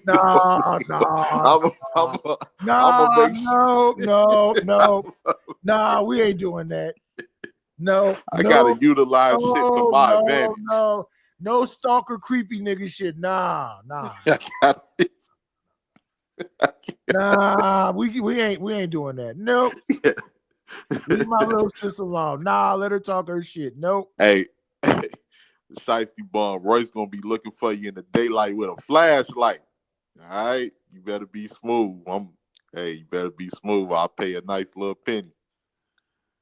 Let's see. I ain't gonna do that. Yeah, you know I don't condone that nice. I just had to mess with Shicey. I know you messing with her. But I have to publicly say, hell no. Keep that nigga away from me. All pussy. The fuck? Let me see. Let me go back up in here. It was a main one. Let me find this song because I dropped it the other day. I'm gonna drop all this ism shit that I've been sitting here since he asked for that shit. Let's see. I be telling these people I custom make this shit for the individual. You from New York? I know the New York sounds. Mm-hmm. You know hip hop. Yeah. I know the Chicago sounds. Well, you know what? But I'm gonna keep it real, because I hate that Chicago is known for drill now, because that wasn't our original sound. Yeah, that was not our original sound. We had to do or die, Poe Pimpin', and of course Common and other. We had that soulful sound.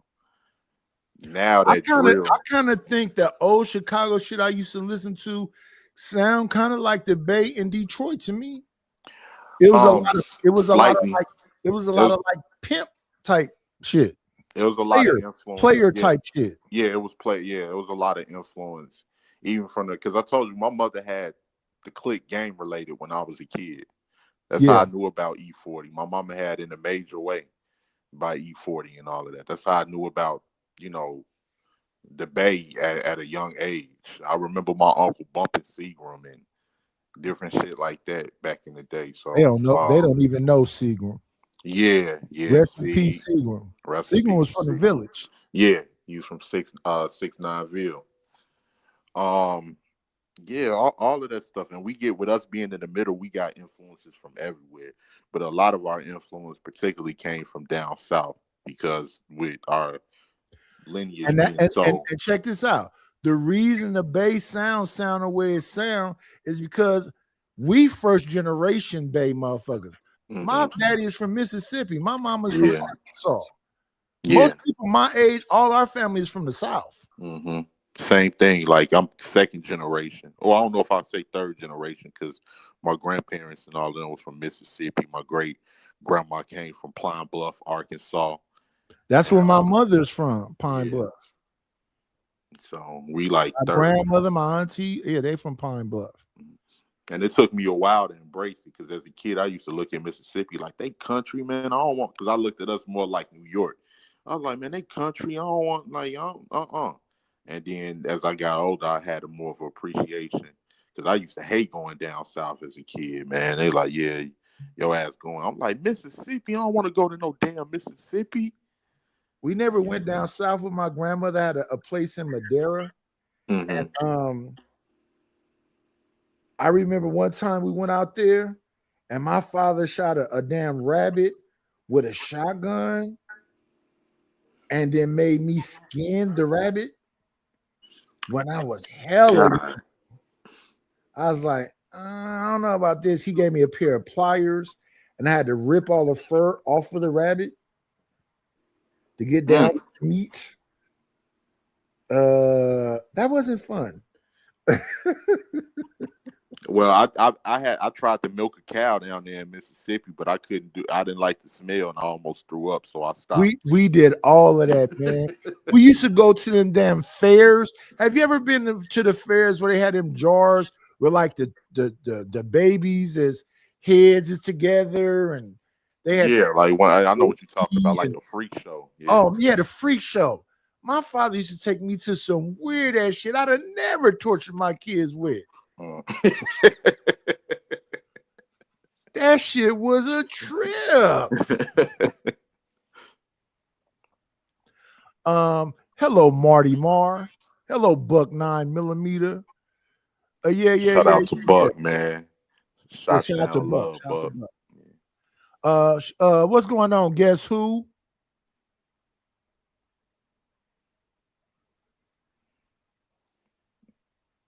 But I remember that was aggressive. Guess who? I remember getting whooped with switches down there. Yeah, I was ready to come home after that. My grandma sis whooped me with a switch for playing in the sprinklers in my church clothes and everything. I was stuck with them. I ain't had no way to get back or nothing. I was like, oh no, I can't do this dirt road. Yeah, that was our kind of norm. Child abuse was acceptable back then. Yes, it was. You have to go get your switch. Don't get one that's too skinny. Yep. And here's the thing about switches, extension cords, race car tracks. That shit break your skin. Yeah. I remember we get whooped and then we go take we have to take a bath and whatever else. And it just, the water turned pink because of blood. From even that big leather strap, them belts, that shit would break your skin, turn you black and blue. I remember being held at home from school until them bruises healed it up because they know they couldn't send me to school like that. Them teachers was going to call the authorities on your motherfucking ass. So yeah, shout out to the new kids that ain't never got a whooping that's out here shooting every motherfucker. Yeah, y'all lucky. I think my generation was the last generation on that. Yeah. Yeah. The government got involved. And I think the government knew they fucking kids was out of control. So let's take corporal punishment from parents so their kids can be out of control. Yep. Because before they took it all away, I still remember kids getting ass whoopings at the school. Parents coming up there, some will whoop their ass in front of everybody, so I'm gonna take them to the bathroom. And you know what's a trip, 18th? I used to be, this is just me. I never wanted to disappoint my grandmother. That was me. Like when I got with my disappoint my mother. when I got around my father's mother, who she been in my life ever since I was a baby. But when I got around her, she did so much for me and gave me so much stuff. Like she would literally sit down, and I was used to getting beat, so she would sit down and talk to me and have conversations with me about why I should do things, tell me what's on her mind, how I feel. And I didn't want to disappoint my grandmother, which is why I'm so manable to this day, because I go outside and do shit. I go out, but when I came back in, I didn't want my grandmother to know about a lot of that shit, or, you know, disrespect my grandmother. Sometimes I did get a little bit out of control, but for the most part, I tried to be as respectful because she did so much for me and sacrificed. Well, that's just the community that you come from. Yeah. That's what the community is. So, like, if you know somebody try to tell me about my son and whatever else, I'd be like, well, that's just the city that we in. We in a city full of not secret pimping, not secret prostitution, not secret dope selling, not secret shooting. That's like you a man then. But I remember all my because I knew my grandmothers and my great grandmothers. All my great grandmother Beatrice, my great grandmother Lucille, my grandmother Dolores, my grandmother Otis always used to sit down and talk with me. Yeah, I got a chance to meet conversations. I got a chance to meet my great grandmother Elvira, which we called her Grandma Mama. I met her in Mississippi when I was a kid. That was my great grandmother. She was like, because my grandma sis was my great grandmother. That was my grandfather's mother, and his grandmother was Grandma Elvira, Grandma Mama. I got a chance to meet all of them. And of course, in my earlier years, I was raised by my grandma Emma, which we called Medea, who was from Birmingham, Alabama, who raised me. And while all of the young people in my house was running the streets, I was the first great grandchild. So she took care of me and looked out for me. All of that old school shit. Night is rice pudding, making rice pudding. The peach cobbler. Greens with ham hocks. And none of this shit nowadays can compare to that. You had that memory food profile in your mind, the right amount of cinnamon, the right amount of nutmeg, the right amount of salt, the right amount of vanilla extract, real vanilla extract. Yeah. You got to know how to do that shit. Biscuits with molasses. And I cannot stand somebody with the you know what the lattice is? Where they had a dough that goes across like this. Oh, yeah, I remember that. Okay, so the peach cobbler, I like it with the lattice like my grandmother used to. But I've eaten so many peach cobblers where the crust don't be flaky. That shit be gummy and doughy. That's not the way grandma made it. Right. The way grandma made it, you pushing peaches out the fucking way and just eat the crust. That's back when they were still putting shortening in the dough. Yeah. Lard and shortening. Yeah. Say what you want to say, but that lard and shortening shit was the best shit. Yeah, it was. You always had that fucking Crisco pot. I used to tell them that people wouldn't believe. I was like, y'all know Crisco used to come in a tub, right? This wasn't no oil. Yeah. It was a thick ass white lard that came in a tub that popped in the skillet when you used it. Yeah. I've never had no good chicken outside of Crisco grease. Popeyes or is fish, cool, but it ain't my grandmother chicken. Yeah, and all of that shit gone now, man. Like, and because at that time, just like in Oakland, it was still a lot of black stores and stuff here. Mostly like everything. We went and got our Footways, Flint's, Everett Jones, all that shit was black on. All these liquor stores was black on. All this shit was black on. We went and got our meat from more But I think you've been up here. I told you we had the conversation about white flight first. Then we had the conversation about black flight. When I was younger, it was doctors and lawyers and teachers around us. The property taxes pay for the schools. The school was good. I don't know if people remember this, but originally 69 Village is older to me than 65th Village. When we lived in the village, that shit was nice. The grass was there. They had the little place in the center where you can get your basketballs and them little red balls we used to play dodgeball with. You get colored crayons and papers and all that other shit. They had that in the middle of there. They had a place that was like the welfare building in the front when I was younger. That shit was nice. I literally watched people destroy that shit over time. I remember when Rainbow Center was being built on Seminary and East 14th. That shit was nice when it first came. They tore that motherfucker up. I remember shit up. As a kid, like my grandmother, she had already moved to the suburbs, and there was a suburb outside of Chicago called Calumet City, and she was like the second black family on her block. And when I would go out there to visit as a kid, this was like 93, 94, I still remember that was, to be honest, that was really my first time being around seeing white folks because, you know, Chicago was real segregated. So I used to, I was like, dang, they got white people. They walking at night, holding hands and all types of stuff. And I saw that suburb slowly change. And it's because it was still etched in my mind that it was a suburb from when I was a kid. But when I went out there and I moved there as a teenager, then we still had some white families on the block, and then they slowly started moving. And then they started giving Section 8 vouchers out here because at that time, Cabrini Green was getting torn down, and a lot of the projects was getting torn down.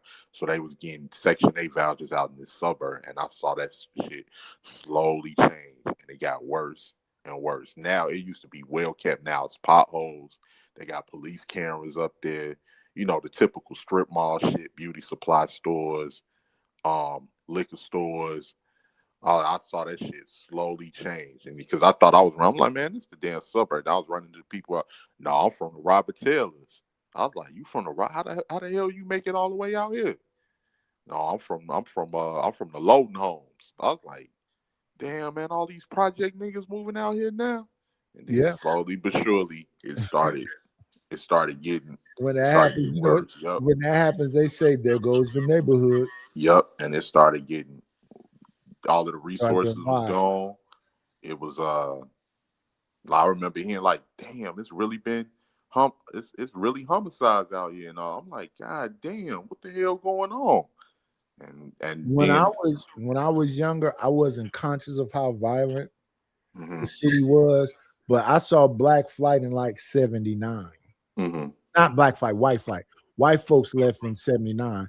The black folks left in like right after the crack epidemic, so like 86. Because they didn't want to be around the crack stuff. So they moved into Montclair and the Oakland Hills and into gated communities.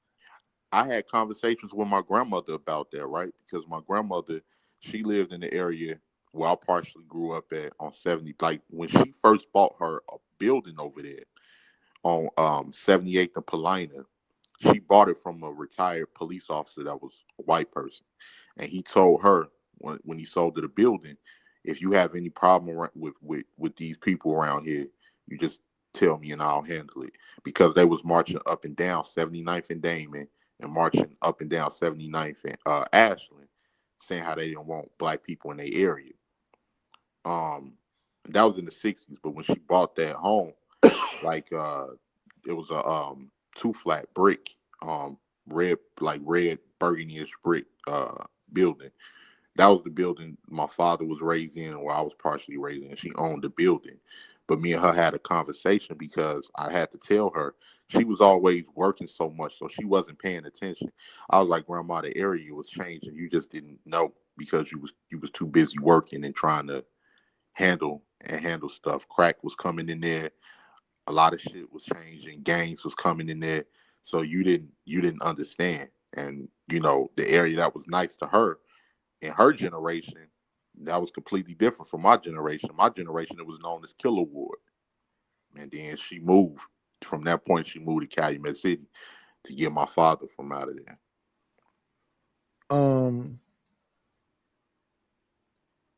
I will say this. We have a responsibility as men to create communities that we want. And I think men dropped the ball. They didn't want to do that shit no more. I got a picture I just pulled up today with my little brother and his father. His father's name was Charles. Charles was about their business. We got to take our lives more seriously outside of the women. Mm-hmm. But the community itself, it's our responsibility to shape the community and make it be what it's supposed to be.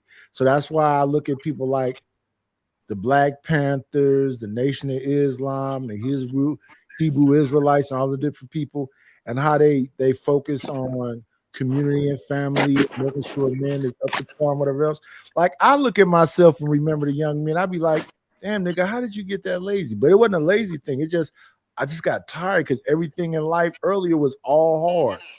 I remember just working out a lot and push-ups a lot and dips a lot and all. People used to be like, why are you working out so much? Because I was always fighting.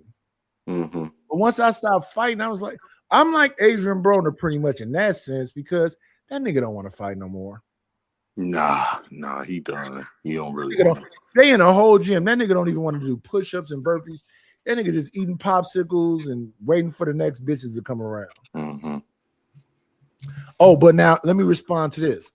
When you have your fried green tomatoes, because I haven't had no great fried green tomatoes since my grandmother, you got to have it with hot water cornbread. Fried green tomatoes, hot water cornbread, and she used to make this fish called bluegill.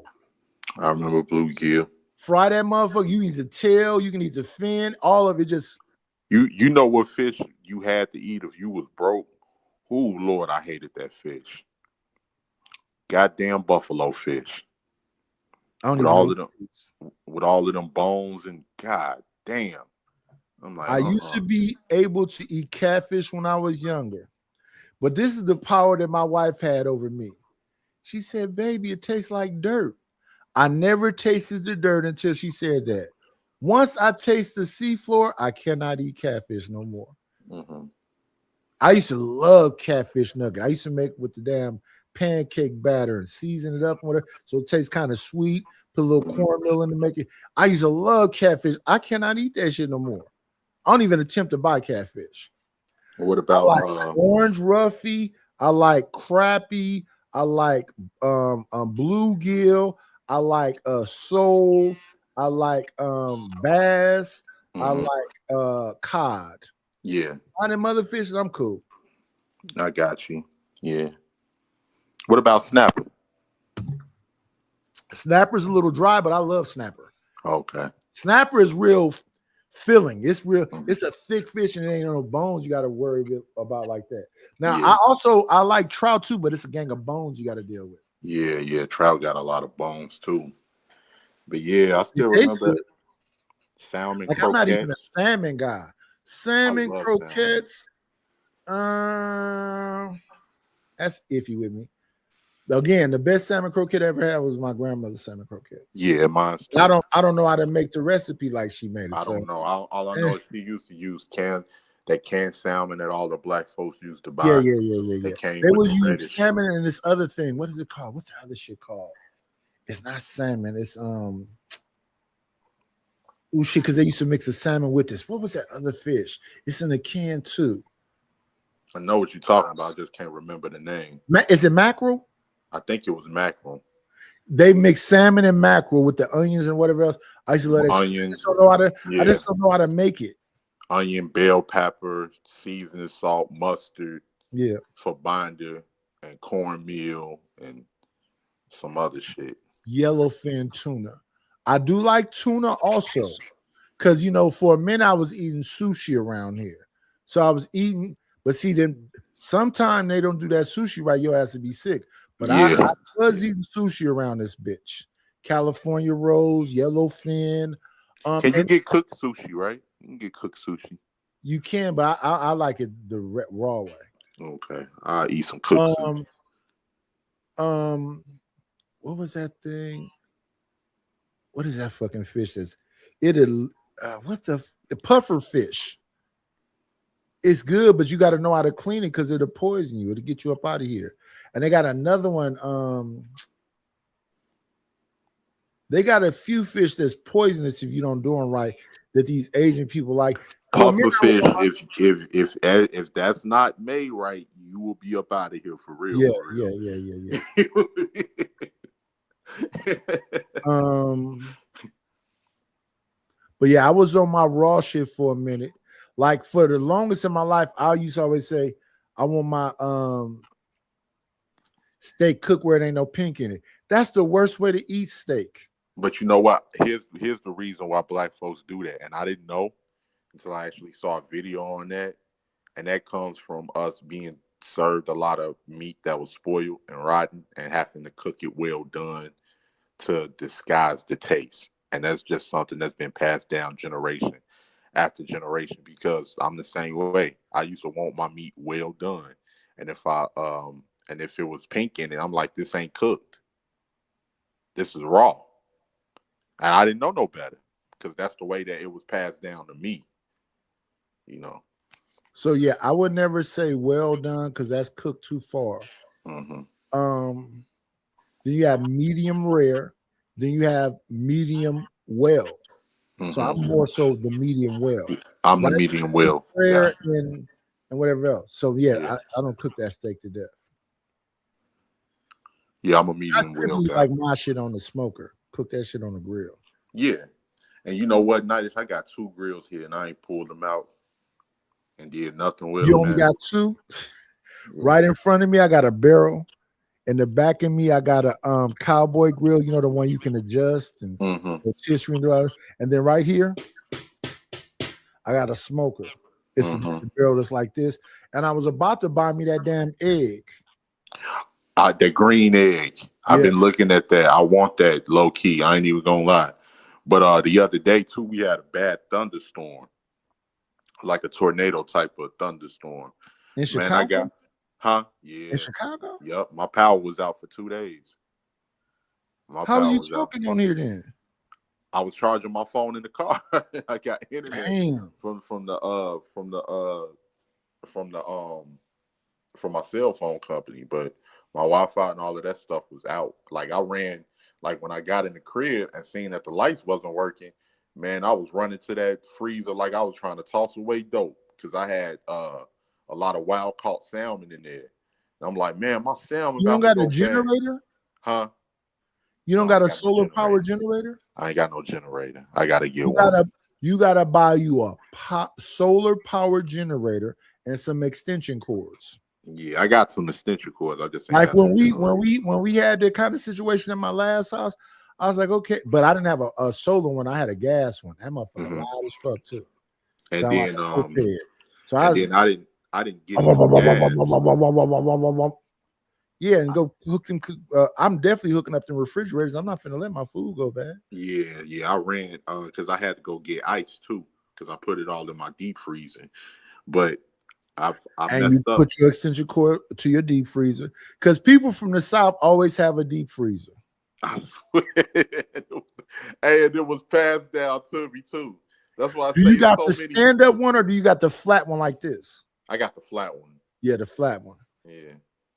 And it was passed down to whenever I went to my grandmother's house, she had 2 of them flat ones, and she would buy meat packages. It would just be it would be labeled and it got the date on it. Yep. Turkey necks, turkey wings. Yep. Ground turkey. Yeah. Hey, what was with older Southern folks? Oh, I'm gonna make some great northern beans with that ground turkey. I like northerns.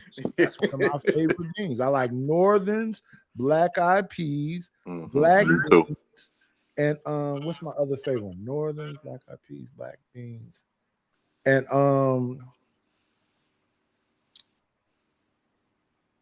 split peas. I like them. And you know what's funny, because I appreciated that so much. I used to be telling my grandma, I'm like, y'all so damn country. Y'all are country. Yeah, I love I appreciate it. You know? I love country people. Yeah. and listen, my favorite singers is all country people. I love Chaka Khan. I love Patti LaBelle. Yeah. It's some of it. I like Erykah Badu.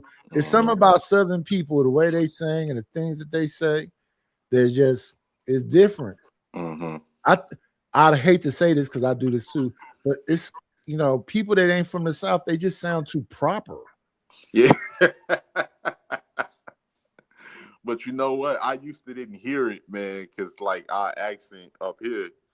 Yes, so I'm from California, so I don't hear it either. But whenever I talk to my cousins from Mississippi, or I talk to somebody from Arkansas, or I talk to anybody from the country, they say, "You talk just like, you sound just like." I'll be like, "Oh, what you mean? You sound hella." And this is the thing that cracked me up one time. I was like, "Y'all gangsters are hella proper." I'm like, "What you mean by that? Nigga, be a driller and be out here, you know."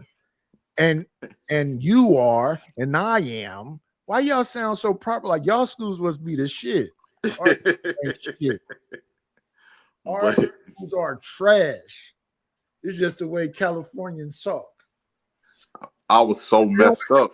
And then when I told the chick I like avocados, she said, "Oh shit, yeah, I love avocados too. I love avocado." And I was so messed up, like because I had messed up when I got back to my house. Because I saw it was power off, the street lights was flicking red and all of that. I made it back to my crib, but I didn't think to get no gas. So when it came time for me to get, and I was almost on E, when it came time for me to go get some ice and all of that, I was riding around this whole area. All of the gas stations were shut down. They was like, "No, we out of power." I had to go all the way across Indiana to go get some gas.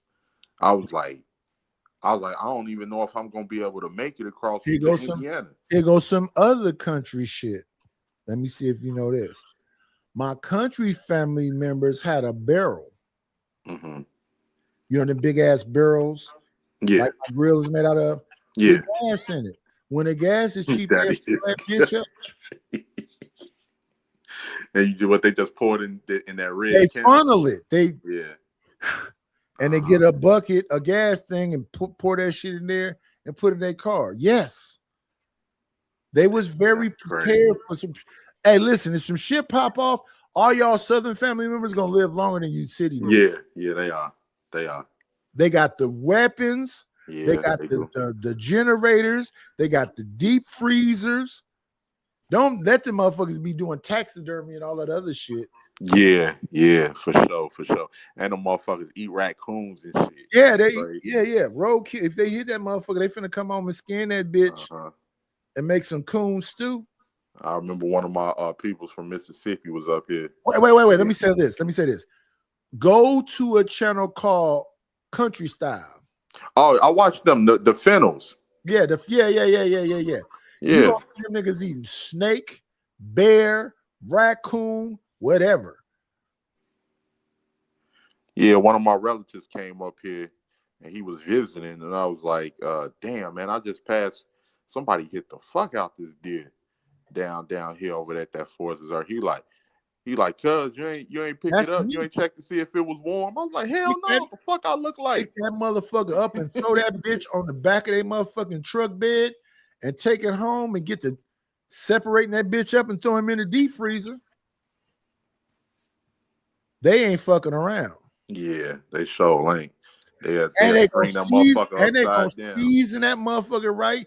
And if they don't tell you, you don't know what the fuck you eat. You don't know that you eating deer. Deer. Some of them they'll soak it in rabbit. They'll soak that shit in apple cider vinegar. Let me see. I ate gator before. I had some venison, I think. I've had some I know I had rabbit.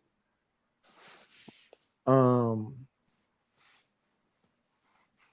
trying to remember if I ever had frog, but I've had a bunch of different shit. When I was younger, I really didn't mess with the calamari and whatever else, but I even eat octopus and shit. My taste buds have changed. Yeah. Oh, I eat some octopus. I tried some octopus, especially if it's like grilled and all of that. Yeah. I tried some octopus. I was frying the shit. Okay. Fried octopus and mussels and clams, and because I made remember I made that paella, right? Yeah. So after I made the paella, I was just thinking about the different seafoods. Because when I was younger, I did not mess with I ate it because we used to eat a squid. Mm-hmm. And the head, because they would fry the whole squid, the whole bubble head, the tails and everything, right? When you eat the head, it would bust. Oh, hell no. I said, I don't ever want this shit no more. I'm cool. What the fuck was that? My father went to KDIA Bay and it was me, him, his wife, brother. What's his dude's name? And we was catching fish we never really recognized before. And he caught a motherfucking sunfish. A sunfish don't have no meat in it. It's just all some kind of gelatinous type of shit inside. We try to eat that. That shit was unedible. What's going on, the brother of a certain age? That shit was unedible, but we did it. Being with my motherfucking cousin, they had one of their partners when we was down there Mississippi. These motherfuckers go swimming in a pond. I mean, they go to this pond and they decide to eat. You know what a man-made pond is, right? Yeah, it means it was made by man. My grandmother had a place in Madeira where they dug this big ass ditch, and they said this is gonna be a pond, our own personal pond. They dug a big ass ditch. We swam in that filthy shit. That's crazy, yeah. That's crazy. To be honest, Temescal in Oakland, up there in the damn hills and shit. I remember swimming that shit, opened my eyes. It was them, you know, the little plastic things that hold 6 packs of beer. Yeah, We saw them shits in the water. We saw the little tabs, the little metal shit tabs that the fish get caught in. Oh yeah. We saw all that shit in the water. That water was murky than the motherfucker and full of jellyfish. Oh, really? Yes. Ain't nobody gets stung. So that's some of the most disgusting shit. But yeah, I swam in Temescal with the jellyfish and the plastic shit and all the cans with my eyes open. That water was murky, but you could see that's one of the filthiest places I've ever been to. Temescal. And we would be going out there when it would be burning the fuck up. Oh, I'm walking in the sand is burning your feet. Oh wow. You definitely gonna get in the pool because it's like 103.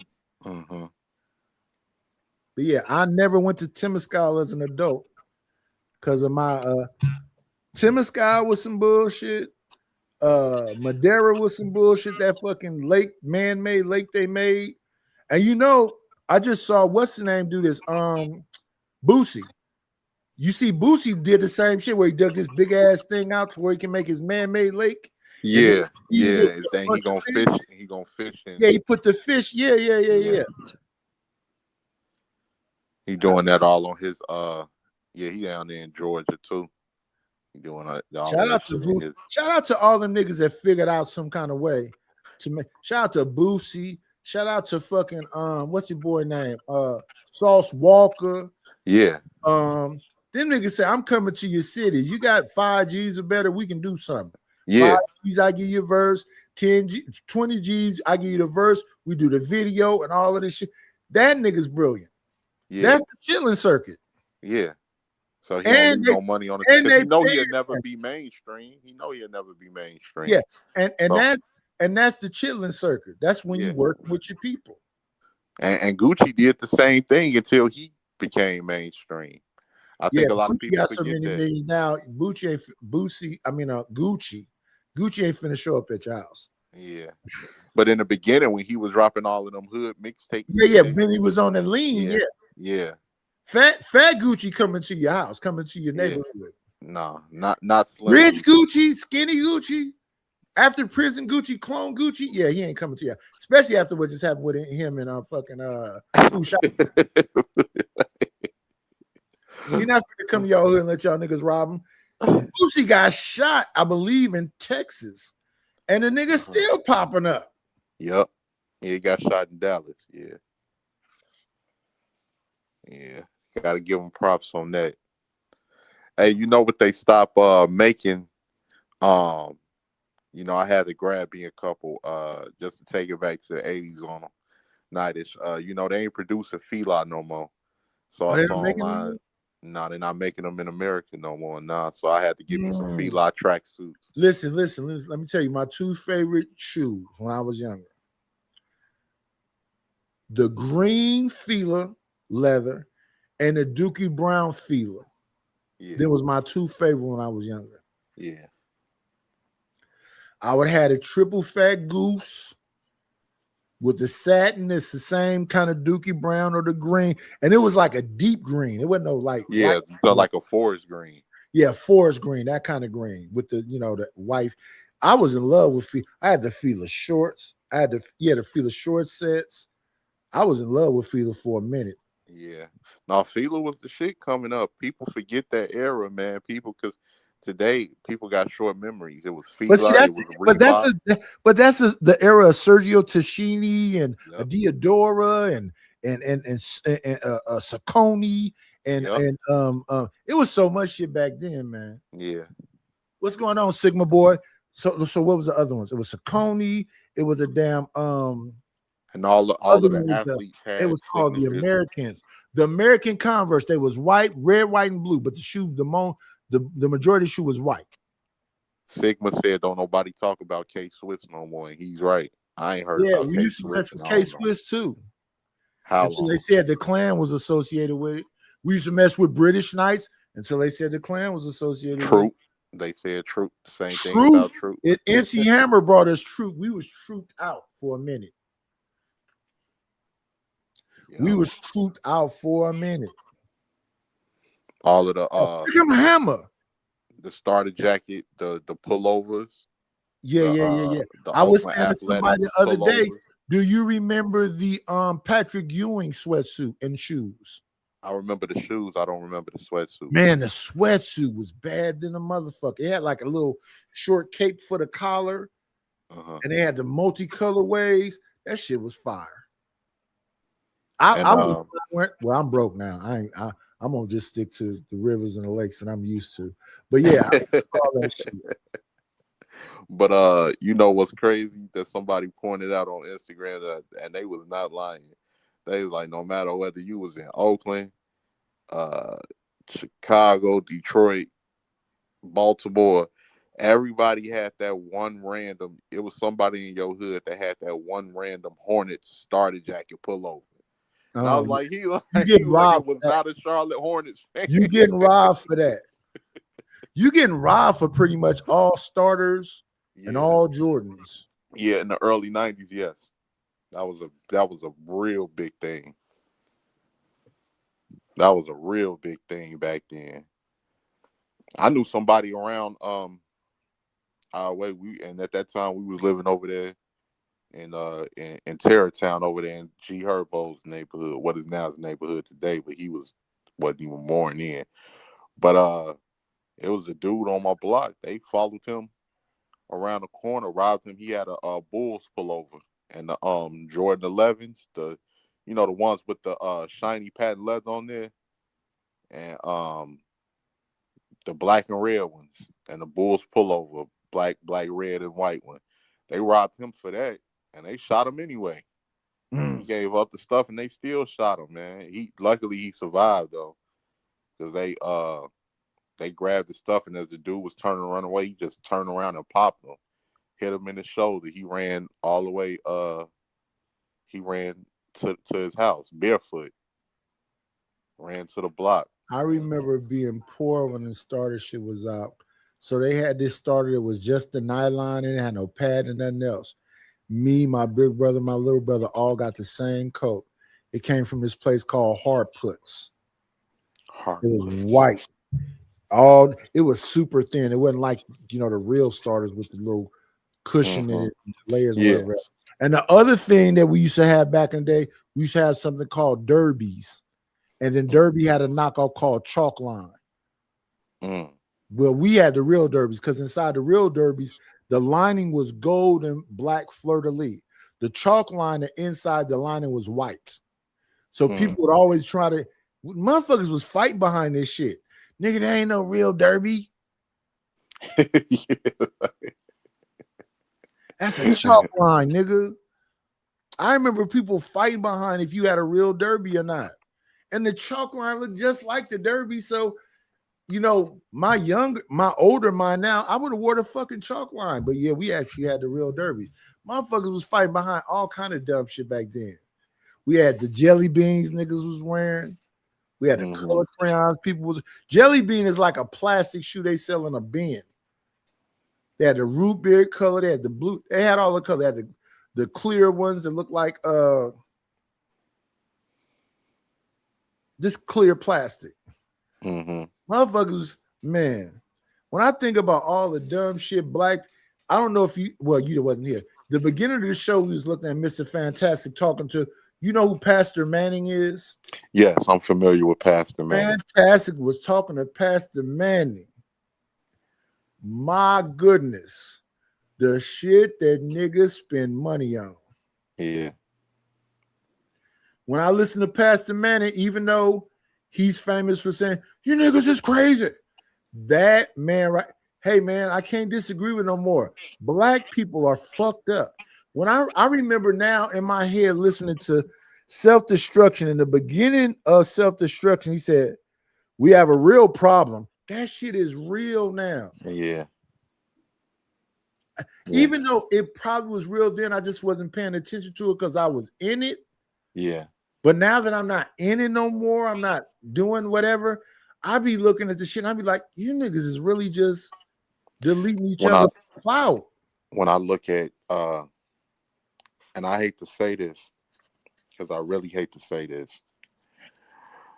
As a kid, when we left, when I left the Killerwood area and we moved further down 79th Street, because 79th Street, like every 4 streets in Chicago is a major street.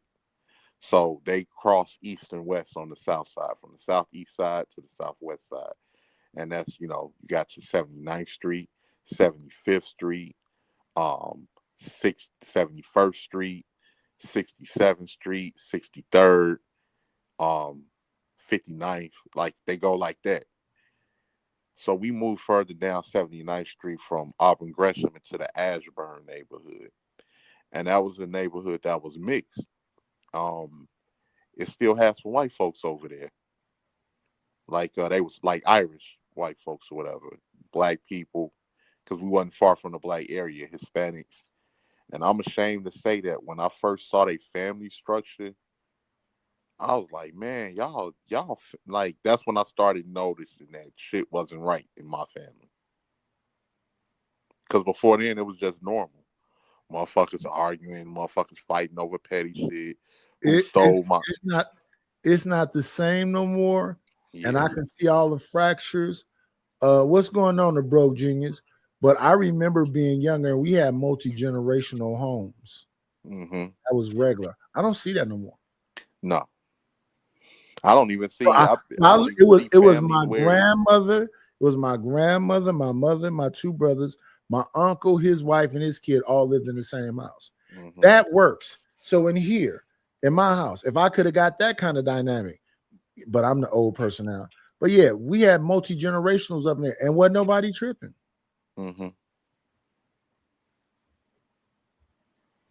Yeah, all of the fighting over petty shit. Motherfuckers shorted me for this money. They went and got this work and shorted me for this. And who stole my $20? Who taking all of the toilet tissue out the back? It was all types of goofy shit that people was fighting. I was like, yeah, this shit, this ain't, I didn't realize it wasn't normal until I started getting around other. I was like, yeah, this shit ain't fucking normal, man. This shit is not normal. And then after I was let me talk about this right here, because people be trying to protect creative solutions. Creative always have come over here. I don't even think she'd be staying here, but she always come over here and say something to me. Is she just fucking with me? What happened? Wait, what happened between you and Creative? Creative a sweetheart. What happened between you and I don't know, but one day she said, not it's like me to cuss him out and don't nobody cuss me out in real life, Creative. Ain't no woman disrespecting me in real life. Where's Creative at? She in the chat. She in the chat. She was in there earlier. And if I'm violating her or doing whatever shit y'all be saying I'm doing, why is she coming over here speaking to me? No, even Chocolate was in the chat earlier. Shout out to Creative. Creative and Chocolate both was here. Yeah. See, that's what I'm saying. They on that bullshit. If I'm this predator or creepy old man or whatever this shit is y'all be saying, why y'all be coming and saying hi to me? Make it make sense. Chocolate gonna come over and say, oh, Nightish, hi. But shout out to them people. Let's get back to Lisa Ray Scanlon says. Yeah, go right ahead, Nightish. We didn't talk about Oakland. We didn't talk about the food we like. We didn't talk about our grandparents and white flight and black flight and all this other shit when it really boils down to what's going on with these niggas. Gary Payton is from the town. I was going to McClymonds when Gary Payton was around there fucking with Hook. I was at McClymonds when Hook was there. Hook was jumping over cars and shit. Then he started fucking with that fucking cocaine. And he never was the same. Kept going to the pen, never got into the major leagues. But Hook is a basketball legend in Oakland. Look him up. Hook from Oakland, basketball. Put that in YouTube. You'll see him. All right, I'm going to look that up. Gary Payton, that was Gary Payton, big homie when it comes to basketball. Nia Long and the comedian Samore. Did y'all know they sisters? Yeah, I knew that. Do y'all know? I knew that too. They don't fuck with each other at all, though. They are sisters, but they don't fuck with each other. Period. Oh, Nia Long and Samore, the comedian, are sisters. That's a whole fact. And they don't even speak on each other. That's a fact. I can bring it up if y'all want me to. They are sisters. Yes. Oh, okay. Oh, you knew Dr. Quantum? I ain't know that shit.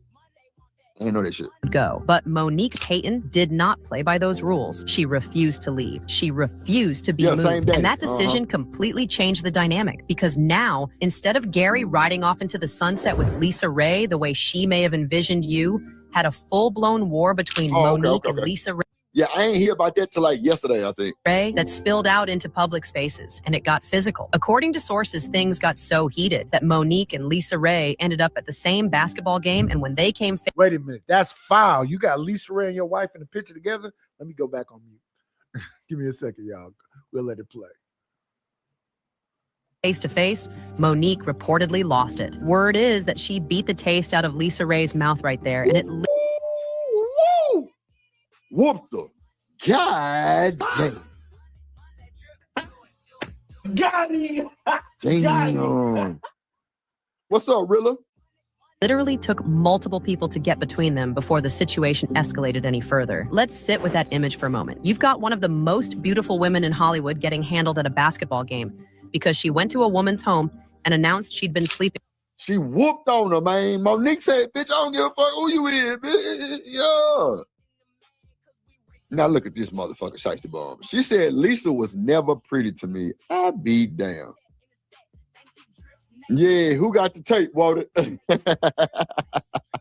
Who got the tape, Walter? With her husband. Monique was not for the games, not even a little bit. Now, here's where the story really twists, because you would think that after all of that, after the bills Gary paid, after the Range Rover, after the scandal, after the physical altercation, Gary and Lisa Ray would have either cemented their relationship or blown up entirely. But what actually happened was something in between. And what Gary Payton did next is the part nobody really talks about. All right, this is the part the internet keeps skipping over. Everyone talks about Gary paying Lisa Ray's bills. Everyone talks about Monique refusing to leave. Everyone talks about the basketball game incident. But what nobody focuses on is the timeline of what was happening on Lisa Ray's end while all of this was unfolding. Because while Gary Payton was out here burning his marriage to the ground, Lisa Ray was not sitting at home, waiting for him to finalize anything. She was moving quietly, strategically, but moving. And the man she was moving toward, Michael McKeesick, the future prime minister of Turks and Caicos. Now think about what. You got all these high value ass low lives and you still can't get it. Ain't that a bitch? God damn. She got bored. Fuck Michael McKeesick. She got bored. Then she said the dude was fucking what's dude name? Oh shit, the actor that be with Will Smith a lot. She said that the prime minister was fucking dude. What's dude name? Light-skinned cat. Shit. Give me a second. Let me go find it. Talking about Dwayne Martin. Is that his name, Dwayne Martin? Yeah, she said he was fucking Dwayne Martin. And I think that was a fucking lie. I think she was just upset. Dwayne Martin and him became best friends, and I think Lisa introduced them first. What I think what was going on is both of them was fucking with broads together. Yeah, that's him, Dwayne Martin. That's exactly him. Yeah. They was both messing with different. They women say together. that nigga's sweeter than bear meat. I don't believe that. If it was, something would have been came out by now. Then it has. They say he was fucking Will Smith too. People be lying, Irish. I can't be believing all of that shit, man. I'm not saying I believe it. Allegedly, he was fucking Lisa Ray's husband and Will Smith. What I think happened was that because Lisa Ray introduced her and Dwayne Martin was real tight, and Lisa Ray and he started hanging out with her husband, and I think him and her husband was getting women together. They was getting other different women, and that's what pissed. Oh, you thought Lisa they were Ray off. like player partners? Yeah, they was player partners. They was picking up bras together, and with him being real close to Lisa was like, how the fuck can you do that? You was my friend. I introduced you to him, and you with him while he cheating on me, and you cheating on Tisha Campbell. So that's two violations, Lisa Ray. Fucking with Gary Payton's wife, and then you in a picture with her, and then you try to like press him to give him a fucking ultimatum, and now you gonna say the man that's the leader of Turks and Caicos is fucking that's a lot of messy shit. Yeah. Rapid. Let me say this to you, brother. I don't believe shit. Let me say that. While I believe in everything, let me explain that to you. I don't think it's far-fetched that it's aliens. I don't think it's far-fetched that it's ghosts. I don't think it's far-fetched that it's demons. I don't think it's far. Listen, we looking at shit in front of our face. Do you see that Adrian Bronner and Dean the Great is doing humiliation rituals? Do you not see that motherfuckers is selling a soul in front of you? What's that thing called that look like a ram? Is it Barthemus? Whatever that shit that Snoop Dogg is around his neck now talking about that's a goat. These niggas, they show Kai Cenat doing the devil's dance. I don't think that's far-fetched. You motherfuckers is conjurers, you devil worshipers, and all this other shit. Me, I'm just, even knowing all of this shit, I just don't believe. Ultimately, you should believe none of that shit. Just have a good heart and try to be a good person. Like people be talking a lot of Bible shit to me, and I be looking at that Bible. That Bible got a lot of weird shit in it too. Nephilims and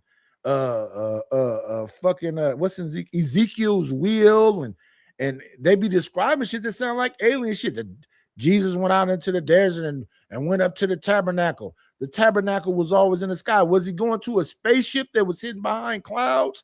It's all kind of weird shit. I don't know. I'm just a mere human being. But I think all that shit is possible. But if it's been reported, I'm saying allegedly. That don't mean it's a fact. But are you telling me when I was younger and I heard that shit was called Holly weird, is Holly normal now? I was listening to them talk about Kevin Hart the other day. Kevin Hart is a fucking industry plant. I don't know why the fuck y'all don't get that. The first time I saw Kevin Hart, he had a TV show already. And Faison Love was his brother and all this other shit. Then you don't come out of nowhere and got a TV show. The nigga been in trillions of movies and he not really acting wise talented. That nigga does slapstick physical comedy. It's embarrassing. What's going on, Dragonfly Jones, cousin? The kind of comedy that Kevin Hart does, that shit is embarrassing. Now, don't get me wrong. I like at least 3 specials that Kevin got. My favorite, and I got 2 movies that Kevin got that I think is fire. The one where Wesley Snipes is his brother and Wesley set up Kevin, that's fire. And then that one with him and Sam Jackson, Taraji P. Henson about the Muhammad Ali fight, that's fire. But other than that, all that other shit, Jumanji and all that other shit, that shit is bullshit. I say the same thing when it comes to movies, when it comes to fucking Tracy Morgan too. Tracy Morgan been in a lot of bullshit. I like some of his stand-ups. Let me think about movie. I like the Real OG, that TV show he had. Yeah, that was good. That was good. I like the Real OG. I like that. My favorite TV show to date, though, is Everybody Hates Chris. It ain't shit, even though I love Good Times, ain't shit can fuck with Everybody Hates Chris. Maybe the Boondocks. Boondocks, definitely. The Boondocks had me on the floor when they first came. The Boondocks, that shit is fire. Yeah. The R. Kelly episode, the episode when they had fucking Charlie Murphy. Who was the other? They had the white boys, but he had Charlie Murphy voice. It was there, Samuel Jackson. And Sam Jackson. Man, listen. They need to make a real Boondocks movie. I'm waiting for that. Yeah, Aaron McGruder did his thing. What's the nigga's name that be rapping? They got that baby, that Estelle song, American Boy, but he a drill rapper. I think his name is some Chief something. That nigga look just like the Boondock character. Dang, I don't know what you're talking about. Dance. I just want to dance, baby. What's that little nigga? You talking about he looked like Thugnificent? No, he don't look like Thugnificent. He look like Huey. Let me see. Ghetto Love Story, I think is the name of the song. Ghetto Love Story. Hey, I'll be back tonight if I got a phone. All right. Love Story. Yeah, I just wanted to come and hang out with y'all in the daytime. His name is Baby Chief Dolt. The song is called Ghetto Love Story. That little, let me show you him. Let me show y'all him right quick. He looked like Huey from the Boondocks. Let me drop this down right quick. Stop the cam. Bring this up. I'm probably finna pop on some people's shows today. I feel good. I got a little bit energy. Here we go right here. Tell me this little nigga don't look like a Boondocks character. Where is it at? Where is it at? Where is it at? Right here. Okay, let me see full screening. Can I full screen it?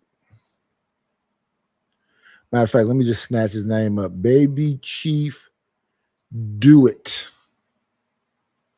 That's his name. Copy this right quick. Get a bigger picture so y'all can see him. That nigga look like Huey. Let him play in a real Boondocks movie. Get that out the way. And let me see.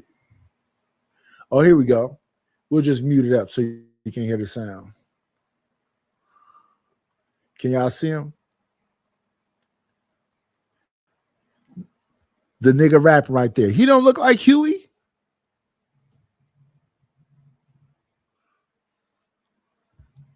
Put that nigga in the movie. I am Queen Tori. Hello, Queen Tori. We was talking about Lisa Ray and her, you know, whatever. We was talking about Shanika calling me a pervert and all of that shit. Last night, you know, they was talking, you know, over there at Creative and Chocolate. We was talking about them. But you know what I'm gonna do, y'all? I appreciate y'all. I usually do like 3 hours. We're at the 4-hour mark. I always tell y'all the same thing, like Russell Simmons at the end of Def Jam. Y'all know what I want y'all to do. Be great.